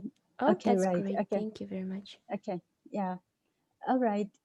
Hello, everyone. And before going through my presentation, I would like to thank the Nazarbayev University Library for organizing this conference and invite me to be part of your event. And also, actually, I would like to pass my regard to Dr. Preka Host as well. And also, congratulations for the 10-year anniversary for university. Let me start my presentations. My issue, since I have a little time, so I'll try to present my slides briefly, and then if you have some question, maybe we can have it after my presentations. Let me start with my university. Rangsit University actually are, in terms of the year of establishment, we are still young. Rangsit University is a private university, and we are now 35-year-old now, and we locate in Pathum Thani province, north of Bangkok, Thailand. In terms of the curriculum, we also have the 130 programs that cover medical and health science, engineering and technology, humanity, social science, also art and design, and economic and business administration. So we are quite comprehensive university. For the library also established at the same time of the university, and you will see the picture of our building now.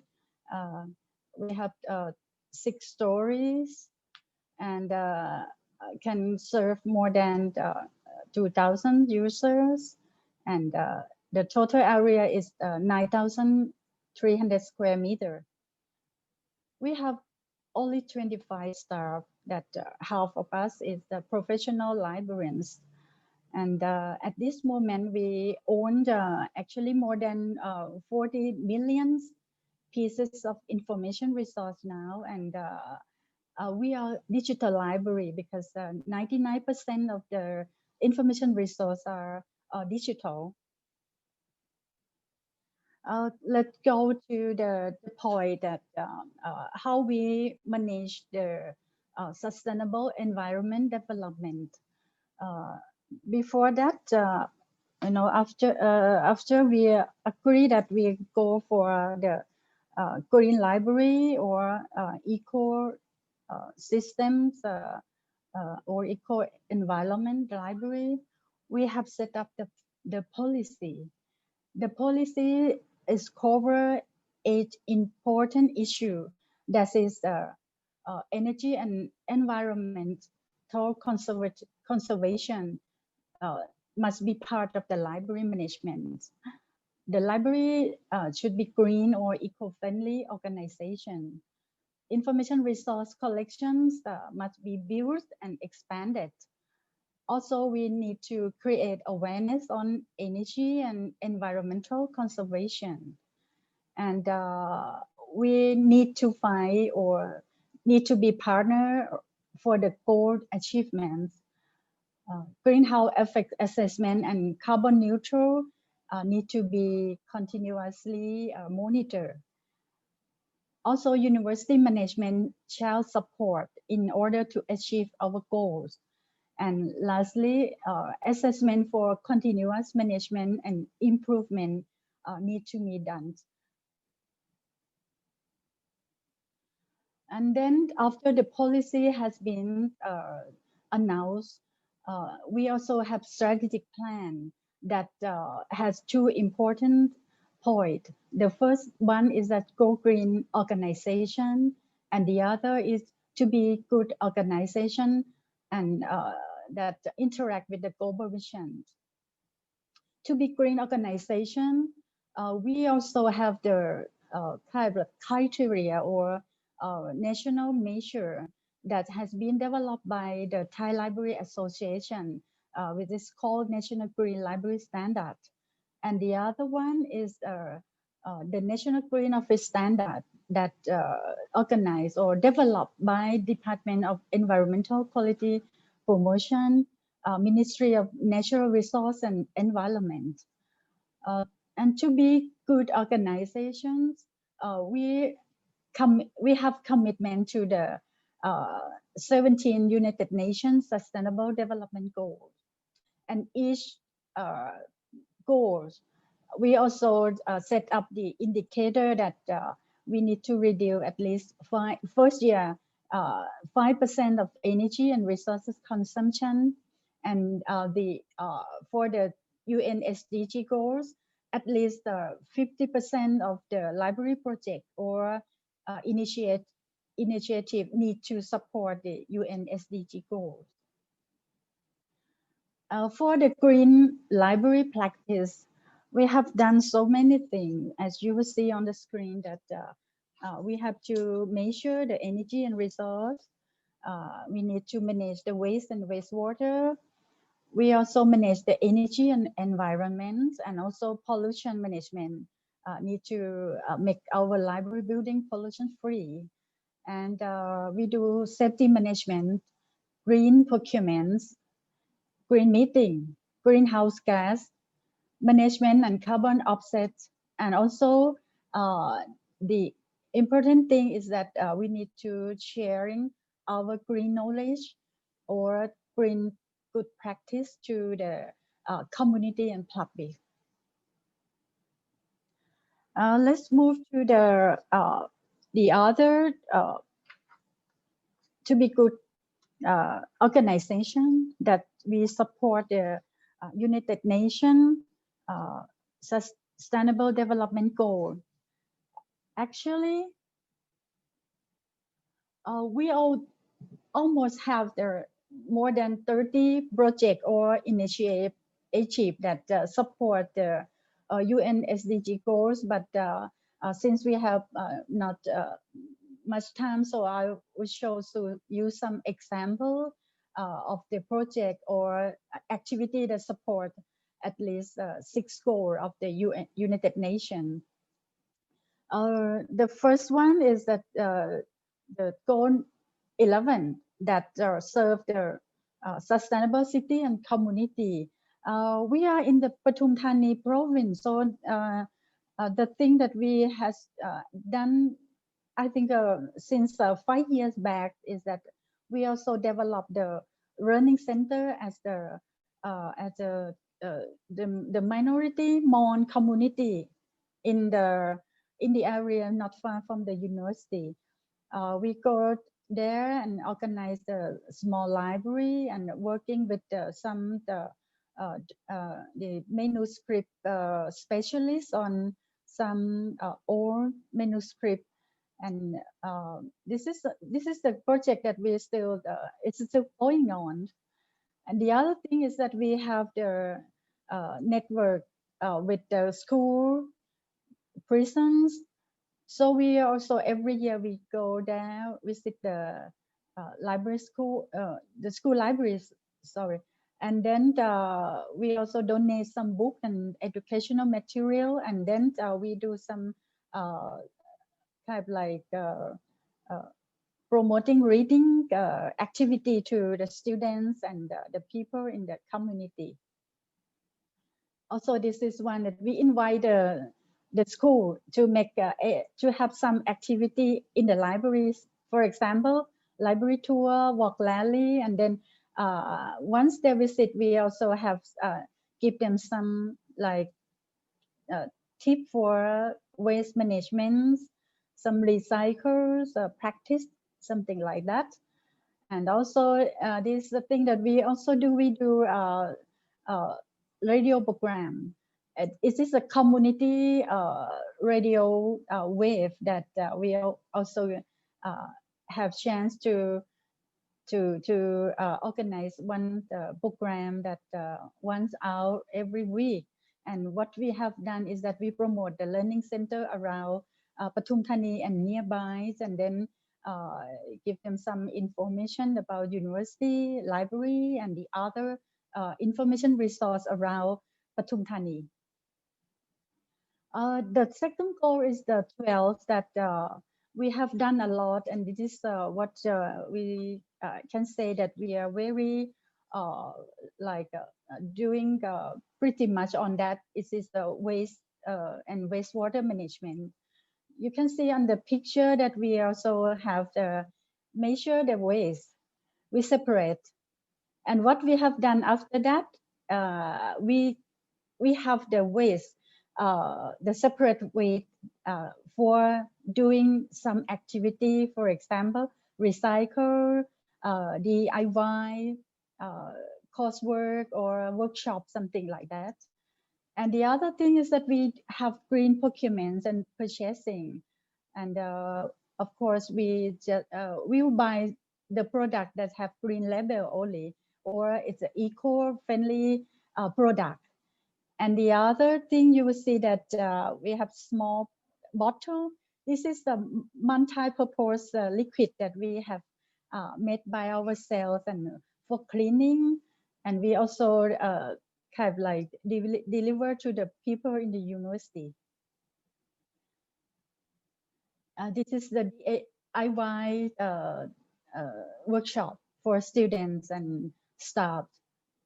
So in this in that activity, we can also delay the waste to go out of the library or out of the university campus. The other thing is that we also kind of like consume the clothes that come made by the recycled fabric. This is the Kuma t-shirts, which is green and also pink. And this is the activity that we are trying to recycle or upcycle the waste. And this is the fashion idea from waste, from newspaper, from plastic bottle, and from straw. This is represented in the New Year party of the university. And just 3 days ago that we just won the competition on the design the local fabric fashion from Pakama is the local fabric. and it is you see it decorated by the plastic store. We just won the competition on that. The next goal is the climate action. We are neutral library. We manage the greenhouse gas. That what we do is that we have everybody in the library calculate the carbon offset, and also we also do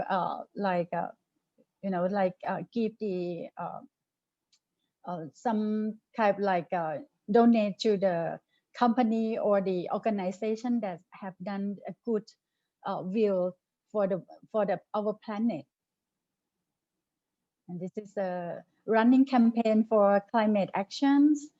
Try to have the zero waste by 1A, 3Rs, avoid, reduce, reuse, and recycle. I apologize as this sticker or this running campaigns are in Thai language, but you will see that we also running the campaign for no foam in the library building, or try to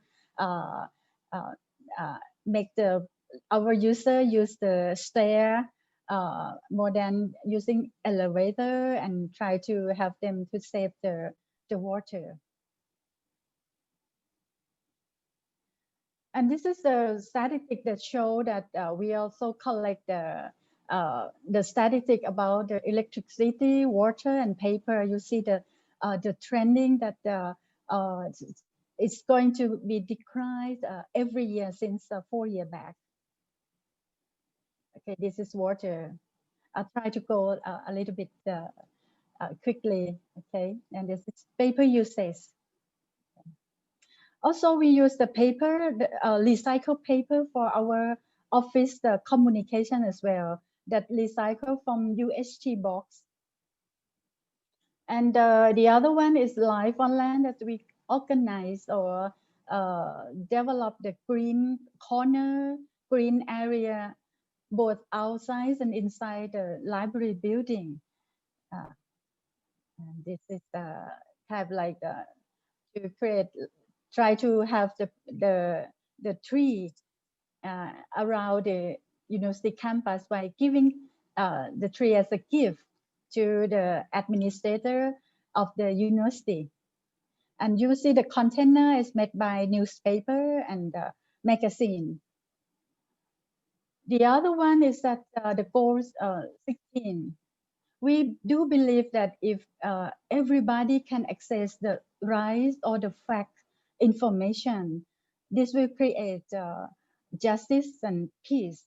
So I think this is the work of the library to create or to serve the trying to help people to access the right or good information. So we have done basically not only the student or our staff or faculty member, but also due to the community, for example, the school teacher in our local community.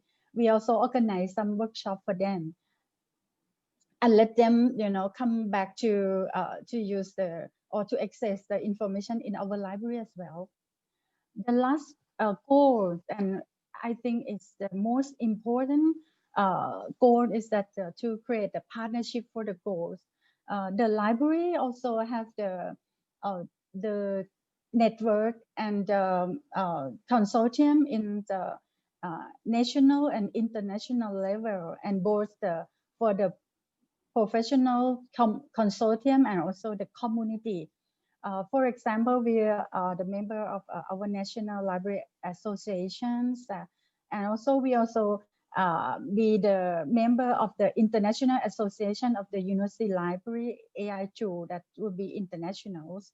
And also for the community, we also connect to the local school, local government unit and organization in Pathum Thani, and also we do have the relationship very well with the villager and also minority community in Pathum Thani. So this will be kind of like the very good platform that we can also do community and academic service to those who are our network. And this is the activity that we have done. We visit the Juvenile Observation and Protection Center in Thanyaburi, Pathum Thani, and we also do a workshop on waste material for them.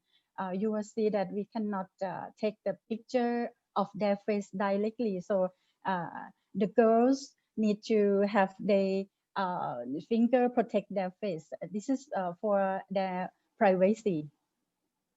Also, we share our green knowledge to the our consortium private university library, and you will see the staff in our green is the okay. And then this is the outcome and impact. I think to be good. I think I ran out of the time, right? Okay, that would be a good slide.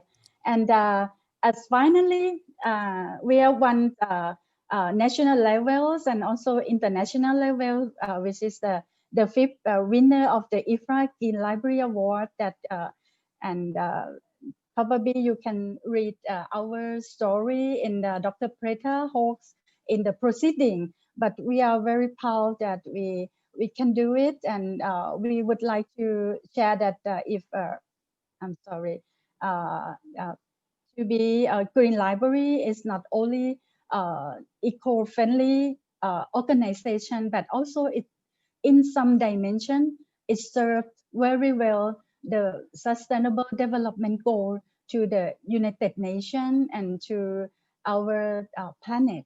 So thank for your attention, and also thank the host of the conference in this event. Thank you very much. Sorry that I ran out of time. Yeah. It's okay. Thank you very much. This was really interesting presentations. And I must say these were really impressive numbers of electronic resources and really impressive photos of second use of the waste. I'm really impressed by your university library. Thank you very much. And now let me remind you about our evaluation form for all our participants, for our 200 participants. Please fill in the evaluation form and let's vote for the best speaker of the conference. Please see the chat and go through the link. And now for the open forum, I welcome all your questions and our speakers will be answering them. Any questions, please?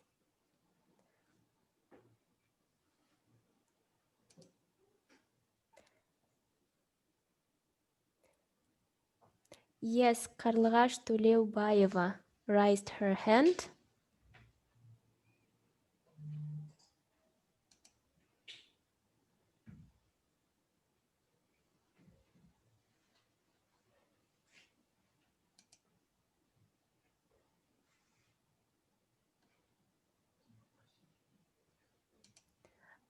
Karlagash, if you can, please write your question. We can't hear you.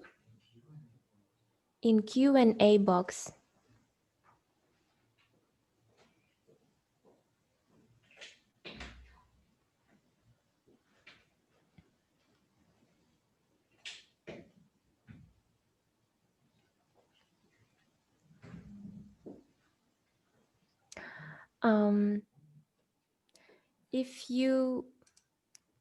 If we don't have any questions, I myself have a question to Ms. Praditira. What would you suggest for other libraries to be more nature friendly? What would you suggest? Yes. Okay. Can you hear me? Sure, yes. Maybe please a little bit speak up. Yeah, thank you for your question. Actually, I would firstly, I would like to say that actually to be green is not fashion. It's not fashion, but it is. You have to realize that the benefit of being the eco-friendly university, actually to be eco-friendly organization is like now is really universal way of the manage your organization now, because you say that the environment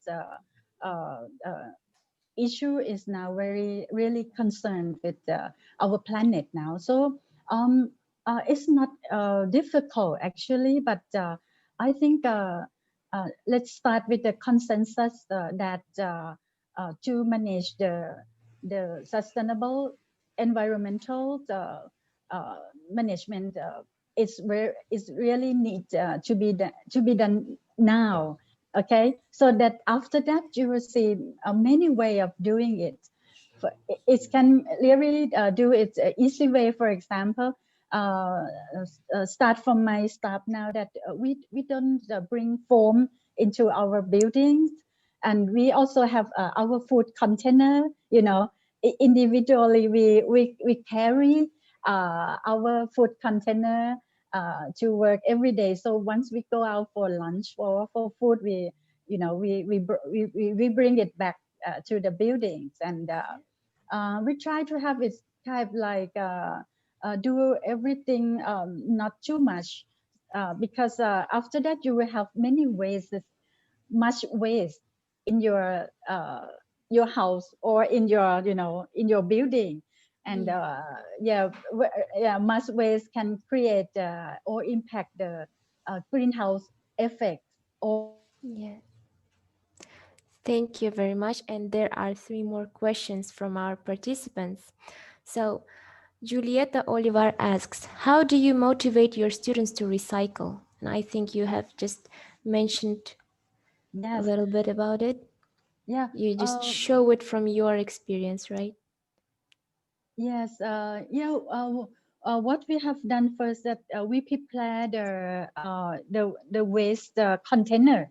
Okay, so we separate them like general waste, recycle waste, or kind of like students see what they should do.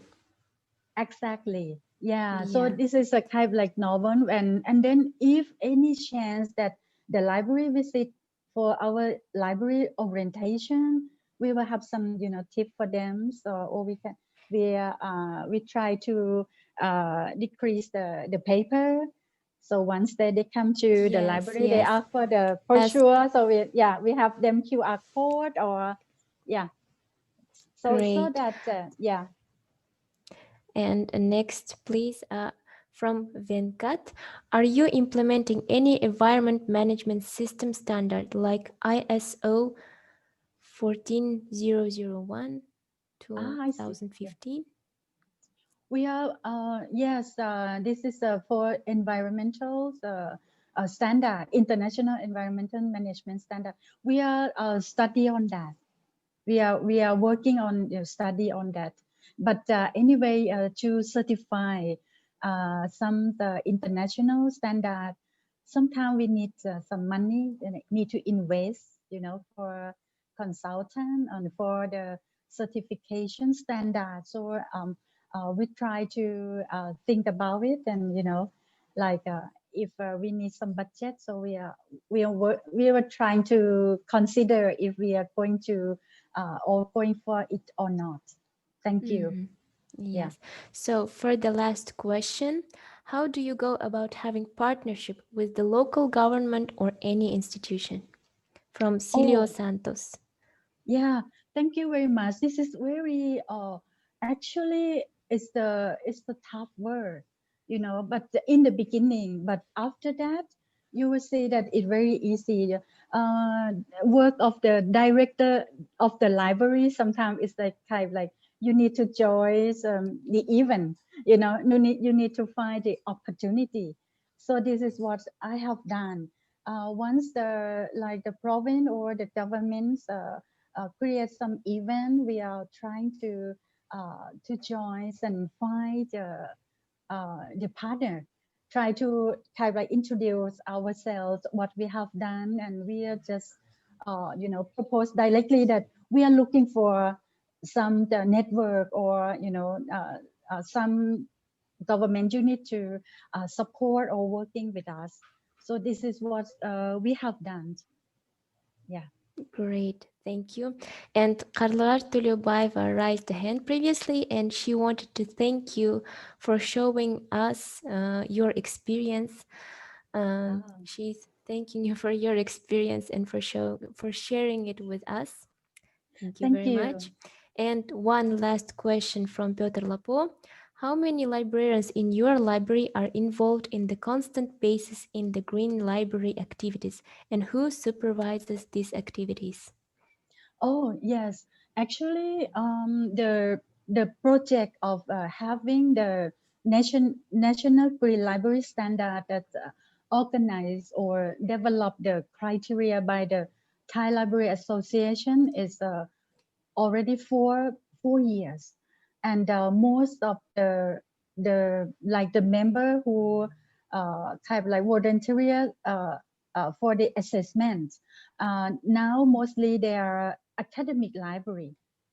Actually, that would be a little bit different from kind of like if free library that you if you see mostly. I think the public library has more opportunity to be green and to serve the community uh, uh, uh, unit. But in Thailand, mostly the free library are university library, and but actually probably some university has the policy to be green university, so it's like kind of like support the library as a unit of under the university to be green as well. So but yeah, now more than I think around 35 university libraries are green library.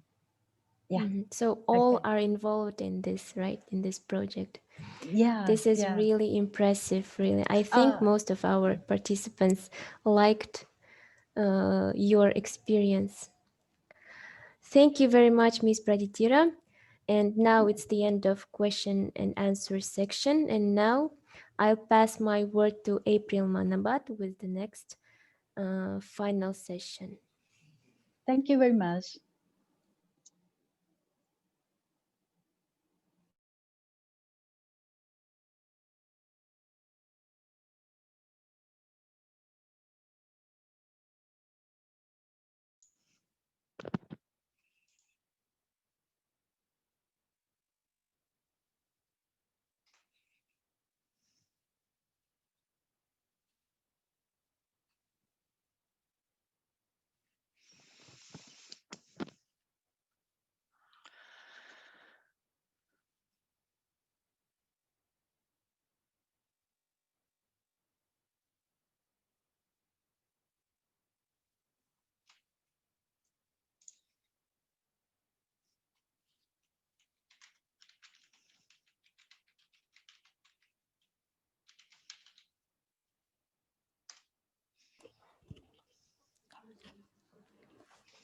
Okay, so hello everyone.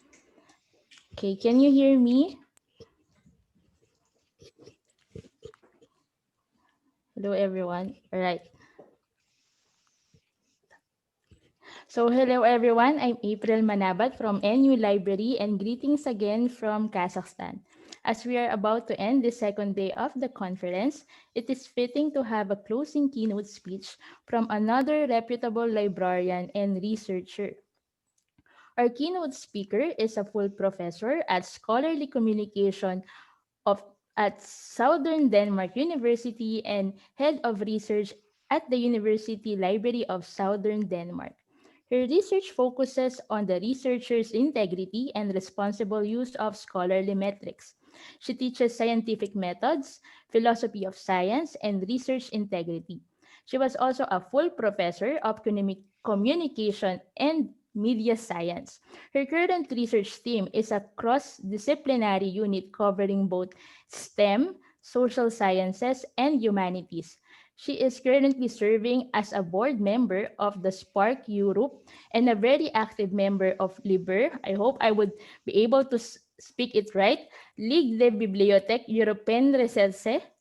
She chairs the LIBER Working Group on Innovative Metrics, and she is also a frequent contributor to mass media on all kinds of topics related to the open science movement in Europe. So friends from around the world, let us all welcome Dr. Charlotte Wayne. Hello, Charlotte.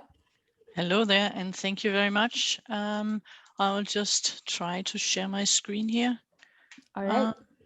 And I think, do you see my PowerPoint presentation? Yes, we can see it. All right, and if I move into slideshow, what do you see now? Do you see the PowerPoint presentation the way it's supposed to look? Yes, we see it, right. Great. Well, thank you so much. Dear colleagues, thanks for the invitation to speak at this EALC conference.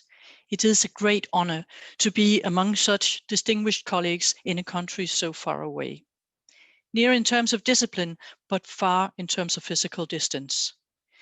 It is with great regret from my part that we cannot meet face to face and enjoy the networking activities and build personal bridges across institutional boundaries in these troubled times. But someday, the madness of these times will be a memory only, and we will look back at it and be able to say to each other that we struggled hard, but we won, and that the COVID-19 era is merely a short section in the history books of the future. I have been given the honor to tell you about LIBER, an organization that I personally am deeply engaged in. I have scanned the papers presented at this conference and have been impressed with the soundness of the scholarly work presented. I therefore assume that by now, by the end of the conference, you must all be deeply exhausted. I have therefore decided to make my account a personal one. I will combine my personal account with an outline of LIBER's organization and will end my presentation by encouraging all EALC members to build personal ties with LIBER. I'm a very dedicated LIBER enthusiast. I believe that if we didn't have a LIBER, we would have to invent it. The reason for this is that the world of academia changes at an increasingly rapid pace. And it is imperative for the survival of both the libraries and their mother institutions that we keep up with developments. Because if we don't, we'll be run over by companies like Elsevier, who increasingly offer their services directly to the researchers. There is a great danger in increasing researchers' dependence on services provided against payment to organizations that do not necessarily share the deep-rooted academic tradition of disinterestedness. LIBER helps us in keeping up with the developments and unites us so that we stand stronger together. I'm also a dedicated LIBER enthusiast because LIBER excels in being an organization of inclusiveness. I have extensive experience with professional networks from my 25 years in academia. But never have I felt a network so dedicated to involving newcomers. For most of the first-time conferences I have participated in, the organizers never thought of newcomers' need to get to know people. LIBER is a brilliant exception from that pattern. I participated in my first LIBER conference 4 years ago. I had enrolled myself in the LIBER Emerging Leader Program, which is a training program for middle management of research libraries. In my cohort, we were 25 participants, and for me, it was fantastic because it immediately gave me a network within LIBER. In my cohort, we agreed to help each other extend our network with those who were the friends and colleagues of our cohort. I will talk more about LIBER Emerging Leaders Program later. As a token of gratitude, I offer to take the chairmanship of one of LIBER's working groups, the one on innovative metrics. I'll tell you more about the working group later, but here's enough to say that the working groups of LIBER is the nuts and bolt of the LIBER machine. In my normal life, I'm a professor of scholarly communication at the University Library of Southern Denmark, and I'm also director of research and research support services. For those who do not already know LIBER, a few words about what LIBER is. LIBER is the Ligue des Bibliothèques Européennes de Recherche. It was founded in 1971 and is based in The Hague. It is Europe's largest network of research libraries. It has around 430 members who are all university and research libraries, national and special libraries from 40 different countries. And it is aimed to support research libraries in their development. We have more than half of our members in Western Europe, 17% in Northern Europe, where I come from, 15 from Southern Europe, and 12 from Eastern Europe. The overall aim of the organization is to enable world-class research by supporting research libraries in their aim to provide world-class services. This is ambitious, as world-class research ever was ambitious. But it is even more ambitious in its rather disruptive context of our times. Researchers are moving around the world. They are very mobile, not only geographically, but also through the disciplines. So world-class research means that it should be collaborative, international, cross-disciplinary, increasingly data-intensive, and, of course, open. That leads me to how LIBER is organized, which again is closely linked to its activities. The LIBER strategy defines 3 strategic directions: scholarly communication, research infrastructure, and digital skills and services. We believe that these 3 directions is the highway to enabling world-class research. These are the 3 strategic directions, and for every direction we have a number of working groups. Each working group is analyzing what happens throughout Europe in its field and following up with LibreOffice questions linked to European projects in which LIBER or LIBER members are involved. Since my time is limited, I will not go through all of them, but focus on the strategic direction that I myself is most involved in, the scholarly communication, and use that as an example. As you can see, it has 3 main fields to explore: copyright and legal matters, open access, and innovative metrics. Copyright and legal matters advocates for research-friendly copyright reforms.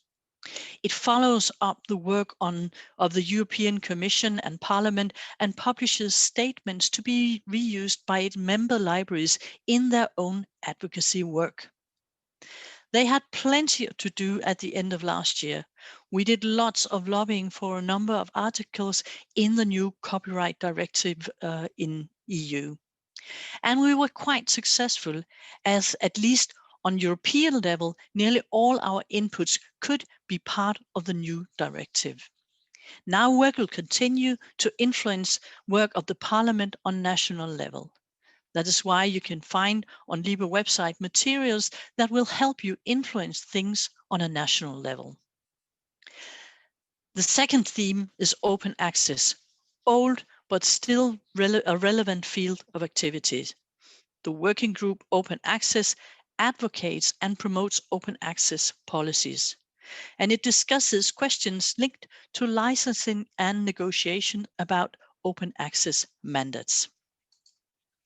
Alas, one of the trickiest challenges in this strategic direction are the innovative metrics. I have been chairing this group for 3 years now. There's a lot of interest across Europe in responsible use of metrics, in measuring intended to measure social impacts and templates for how to report researcher performance in a responsible way. There has been a lot of interest in this topic, and the working group is currently 13 members, and requests to join the group keeps coming. Unfortunately, this working group is now being replaced, since all working groups have to be terminated after a certain predefined period of time. And the Innovative Metrics working group has, due to its popularity, already been prolonged 2 times. Here you see some of the members of the Innovative Metrics. Over the years, we have constantly challenged each other in this group. Half of its member has been creating new measures, while the other half has been criticizing both the new and the old measures. It has been challenging and fun, and besides workshops and webinars, we have finalized a coherent report on our work. The group only rarely meets face to face. This picture was taken at the annual conference held in Dublin in 2019. Personally, I find it very rewarding, but also challenging to work with such a diverse group like this. No two members are from the same institution. The group has members from Spain, from Greece, from Sweden, Germany, UK, and so on and so forth, representing all kinds of different work cultures. And if you go to the working group website, you can learn more about our work and the projects that we have been undertaking over the years. All 9 working groups of LIBER has similar web pages. So what are then the LIBER activities? All work done by the LIBER working groups are reported back to LIBER's executive board. The executive board meets at least twice a year, and together with LIBER office in The Hague, it combines a number of resources that you can use as a research library, a research librarian, and sometimes even as a researcher. You'll find all these resources at the LIBER website. But let me show you a few of them, because it's really saving you lots of time and enabling you to follow up top trends and issues so that we don't need to reinvent the wheel all the time. These resources, furthermore, are freely available to all of you. The innovative metrics, for example, is quite a tricky question, as the proliferation of new models of scholarly communication, the changes in the research assessment, and the extensive use of social media applications have shaken the foundations of the traditional metrics paradigm. Also, metrics are being used irresponsibly by university administrations who do not understand the data that they build upon and how deficient the data is. LIBER is dedicated to encourage responsible use of metrics and to inform about the metrics. LIBER's Innovative Metrics Working Group has published a report, this one you see on the slide, setting out recommendations on how research libraries can deal with the new metrics. Another useful resource is LIBER's Job Description Marketplace. The marketplace is not a channel for job application or recruitment. Instead, it contains sample job descriptions for new activities library may create in the process, and which are not related to the old-fashioned librarian job description. You can use these as an inspiration, and it should help you recruit the right people for the right positions. You are welcome to reuse the job descriptions as examples, and of course, we are grateful if you did a description for a new kind of job to complete the collection. Another kind of resource that we provide are data management plans, samples, and webinars. These are produced by the Research Data Management Working Group.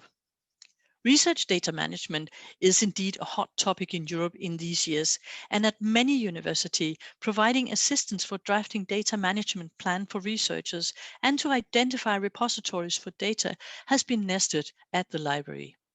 Most librarians were never trained to handle data, so for that, they both need training and templates.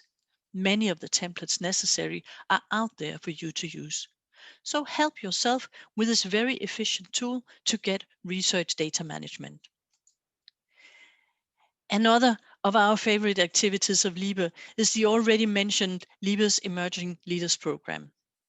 Recognizing that there were only few places where you could seek knowledge about library management, LIBER developed its own program.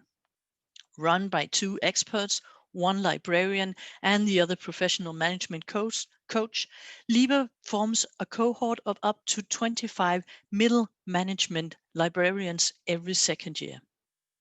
3 days ahead of the annual conference, the cohort meets and spend 3 intensive days together where they study hard, do a lot of exercises, go through a series of psychological tests, and so on and so forth.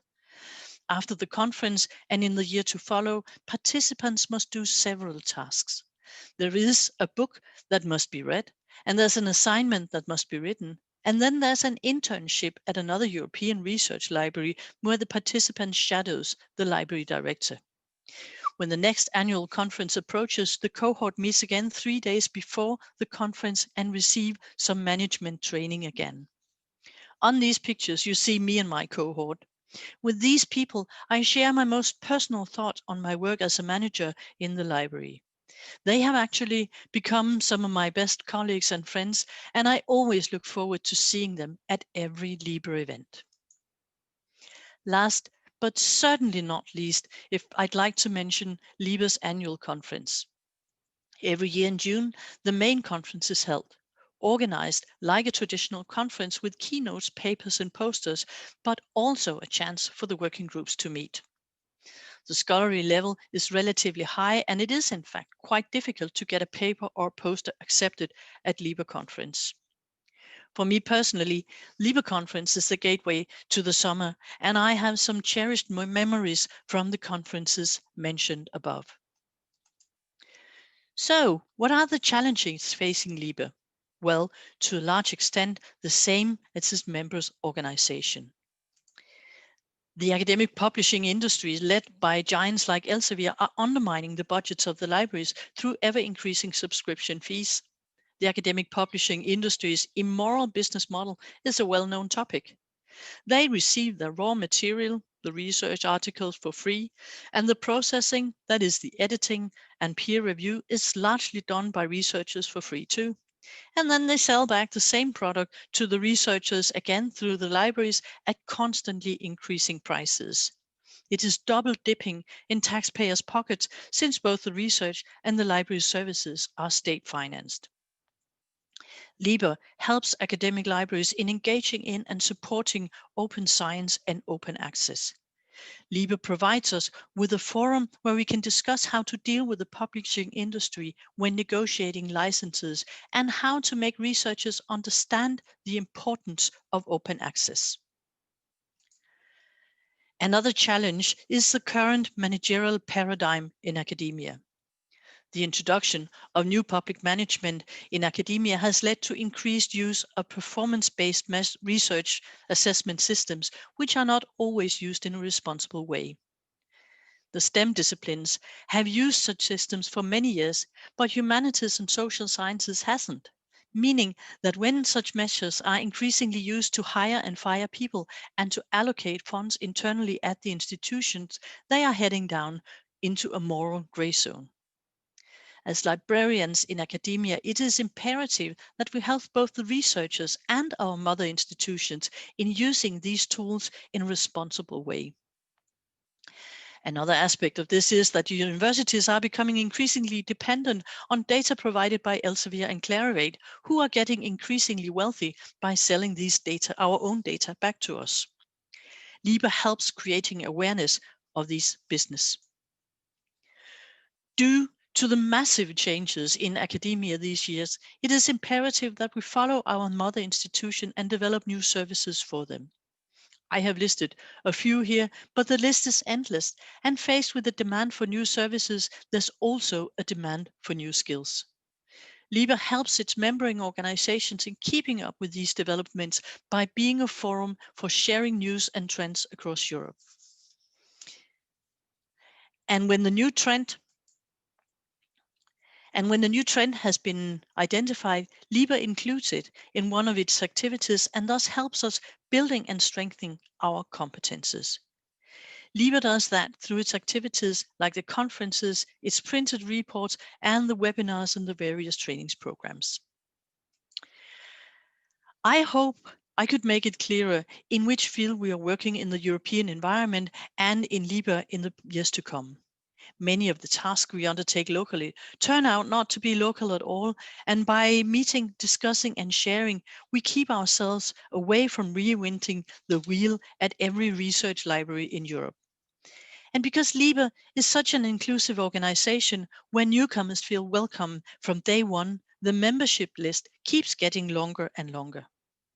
Again, I think that if we did not have a LIBER, we would have to invent it. Thank you for your attention. I'd be very interested to hear your questions and of course, but also where you position yourself in the transformation just now.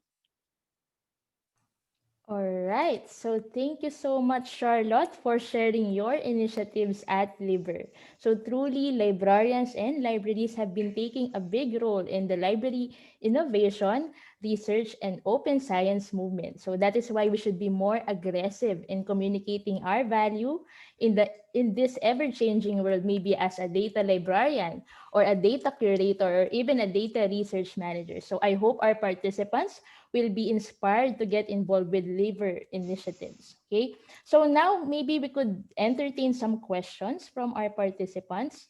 So kindly make use again of the Q&A box for your questions. And well, Charlotte will be entertaining some questions in a bit. So just to manage our time properly, again, we ask you to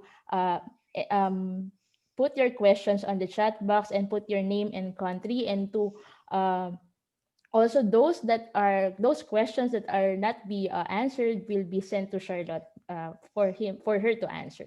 Okay, so do we have some questions now? Will you read out the questions or should I do that myself? Because some of them are in Russian, I think. Yeah, there are some in Russian. I can read this one. We have someone from Victoria. So is it possible for all from outside Europe to participate in Liber conferences?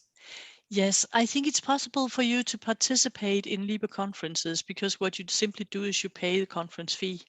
But you should sign up relatively early on because sometimes the conferences actually get sold out. And LIBER is quite keen on keeping the conference at a relatively modest level with about 300 to 400 participants because they think it's very important that you get the network. Like the very, very big conferences, you get lost all the time.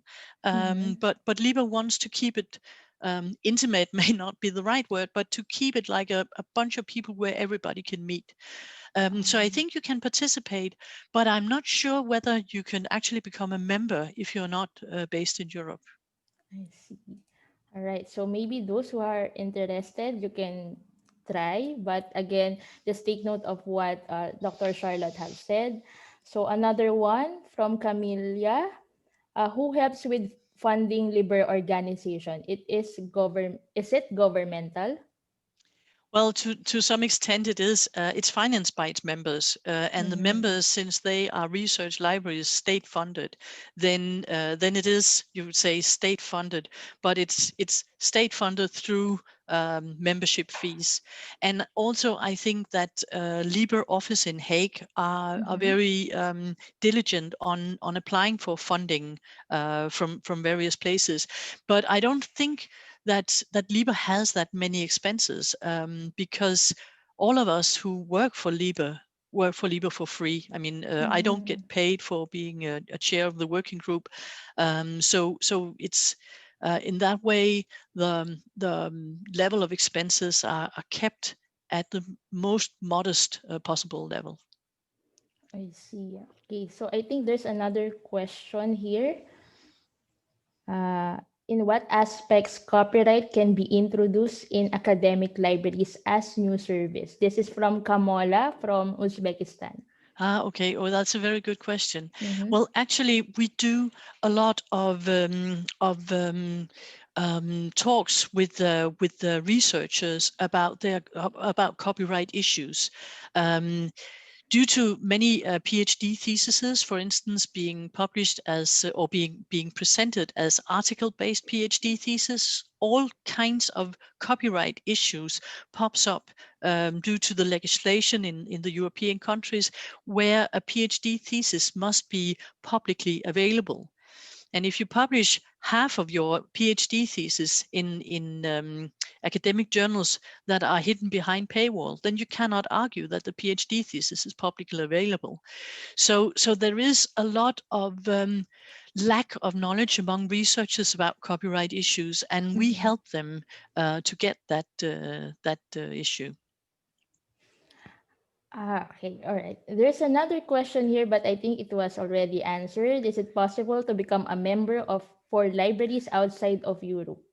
Well, really, Irina, I don't know, but I think you should try, because it would be interesting. I mean, you can at any time you can approach the Libre office, and in my presentation, I believe I put the email address of the Libre office, and I think you should approach them and ask if it's possible to become a member.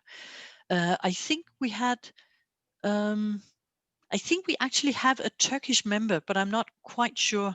If you go back to the slide with the European map, then I think Turkey is mapped as having membership. And Turkey, it's always a little bit soft, because is Turkey Europe or isn't Turkey Europe, and that really depends on who you ask. But I mean, why not try?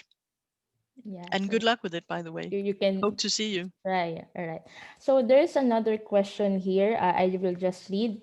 Is it can ROI be used as an innovative metrics? Is this about innovative metrics? Can ROI be used as an innovative metrics or a measure of innovation? I'm not sure I know what it is. ROI, return of investment. Oh Yeah. yes, that. Oh yes, Is that return of possible? investment. Yeah, that's actually that's a good idea. Yeah. Is it? No, we haven't really worked on that. Most of the metrics we have been working on has been trying to establish measures for measuring societal impact, but that would actually also add to that. As I mentioned, the working group has been terminated by Libre Executive Office, and it was supposed to be some years ago already. But actually, the members of the working group are so enthusiastic that they have asked me to keep chairing the working group, but then not just tell Libre anything about it, so that we can keep meeting. And I will bring up this issue on my next meeting with the working group. That's very interesting. Yeah. I think there's another one here. This is still involving innovative metrics. How libraries can just start using these metrics, even in the simplest way? Can they make use of innovative metrics in their own, let's say maybe using the survey, something like that? Is that possible? Can we call that an innovative metric already? It's a very delicate question, and I think the answer again depends on who you're asking. Personally, I am very much against metrics. That's actually why I decided to chair the working group, because I don't think that any metric can reflect the performance of a researcher. So my personal struggle is to fight the metrics from the inside, which I try to do in the innovative metrics working group. I think we as librarians should be very careful what we do with metrics. And at my own library, we have taken the stand that we will help researchers understand the metrics and understand how flawed they are, and the data they build upon, how much is lacking, so that they can defend themselves if university administration doesn't really understand the wrongdoings of the metrics. So we have tried as much as we can to remain the friends of the researchers in these matters, but we are constantly dragged into a position where we are almost in a conflict with the university administration, who demands metrics and who demands numbers and figures that they can sort of send to the ministry. And that, I think, goes on everywhere in Europe, that this is really where the research library are under extreme pressure when it comes to metrics, because we may lose our innocence here, and we may lose the friendship of researchers if we sort of join the metric well too much. That was basically what my new public management slide was about, because I see that as a great danger in Europe, and it's probably the same in Kazakhstan and where you guys come from. Yeah. I think Victoria has expressed her support about fighting against metrics in the chat. All right, I think we have answered enough questions for now. So thank you so much again, Charlotte, for your time. I know you have some prior commitments already, but again, thank you for sharing us your time and for all the speakers and participants for today's conference. So yeah, so again, allow me to thank our generous sponsors for this conference. To our gold sponsors, Clarivate, Elsevier, Microinformation, Springer Nature, Wiley, and Walter Kluwer. Bronze sponsors SPIE and EBSCO, and lastly to Overdrive. Right. So thank you so much, participants. So before we end today's conference, here are some of our reminders for our third virtual conference for tomorrow. Third day of the virtual conference, I should say. Okay, so again, we will have 3 breakout rooms for tomorrow's sessions. So the links will be sent to you through your emails. Registration to the workshops and webinars for tomorrow are in place. So for the locals or for the CIS countries, participants from CIS countries, we highly encourage you to sign up to the workshops on breakout rooms 1 and 2. And also we encourage everyone to join us at the closing ceremonies at 1:15 p.m. Kazakhstan time. So again, before the conference, kindly check the online ethics for the participants. And to enter the session, please use your full name, as this name will appear on your certificates of participation. So to get the certificates, the participant should have attended the entire sessions for 2 days and completed the evaluation form at the end of the conference. So the simultaneous translation will still be provided for the workshop. You can switch the languages using the options on the bottom of your Zoom screen. And still, participants can use the chat and the Q&A box to ask the speakers. Lastly, we encourage everyone to join the conference on social media to share comments and ask questions. You may use our official hashtags EALC, hashtags EALC 2020, and hashtag Eurasian Conference. So I think that's it for today's sessions. We hope to see you tomorrow at the breakout sessions and also at the closing ceremonies. Again, this has been April, and thank you for joining us today, and see you all again tomorrow. Have a great day.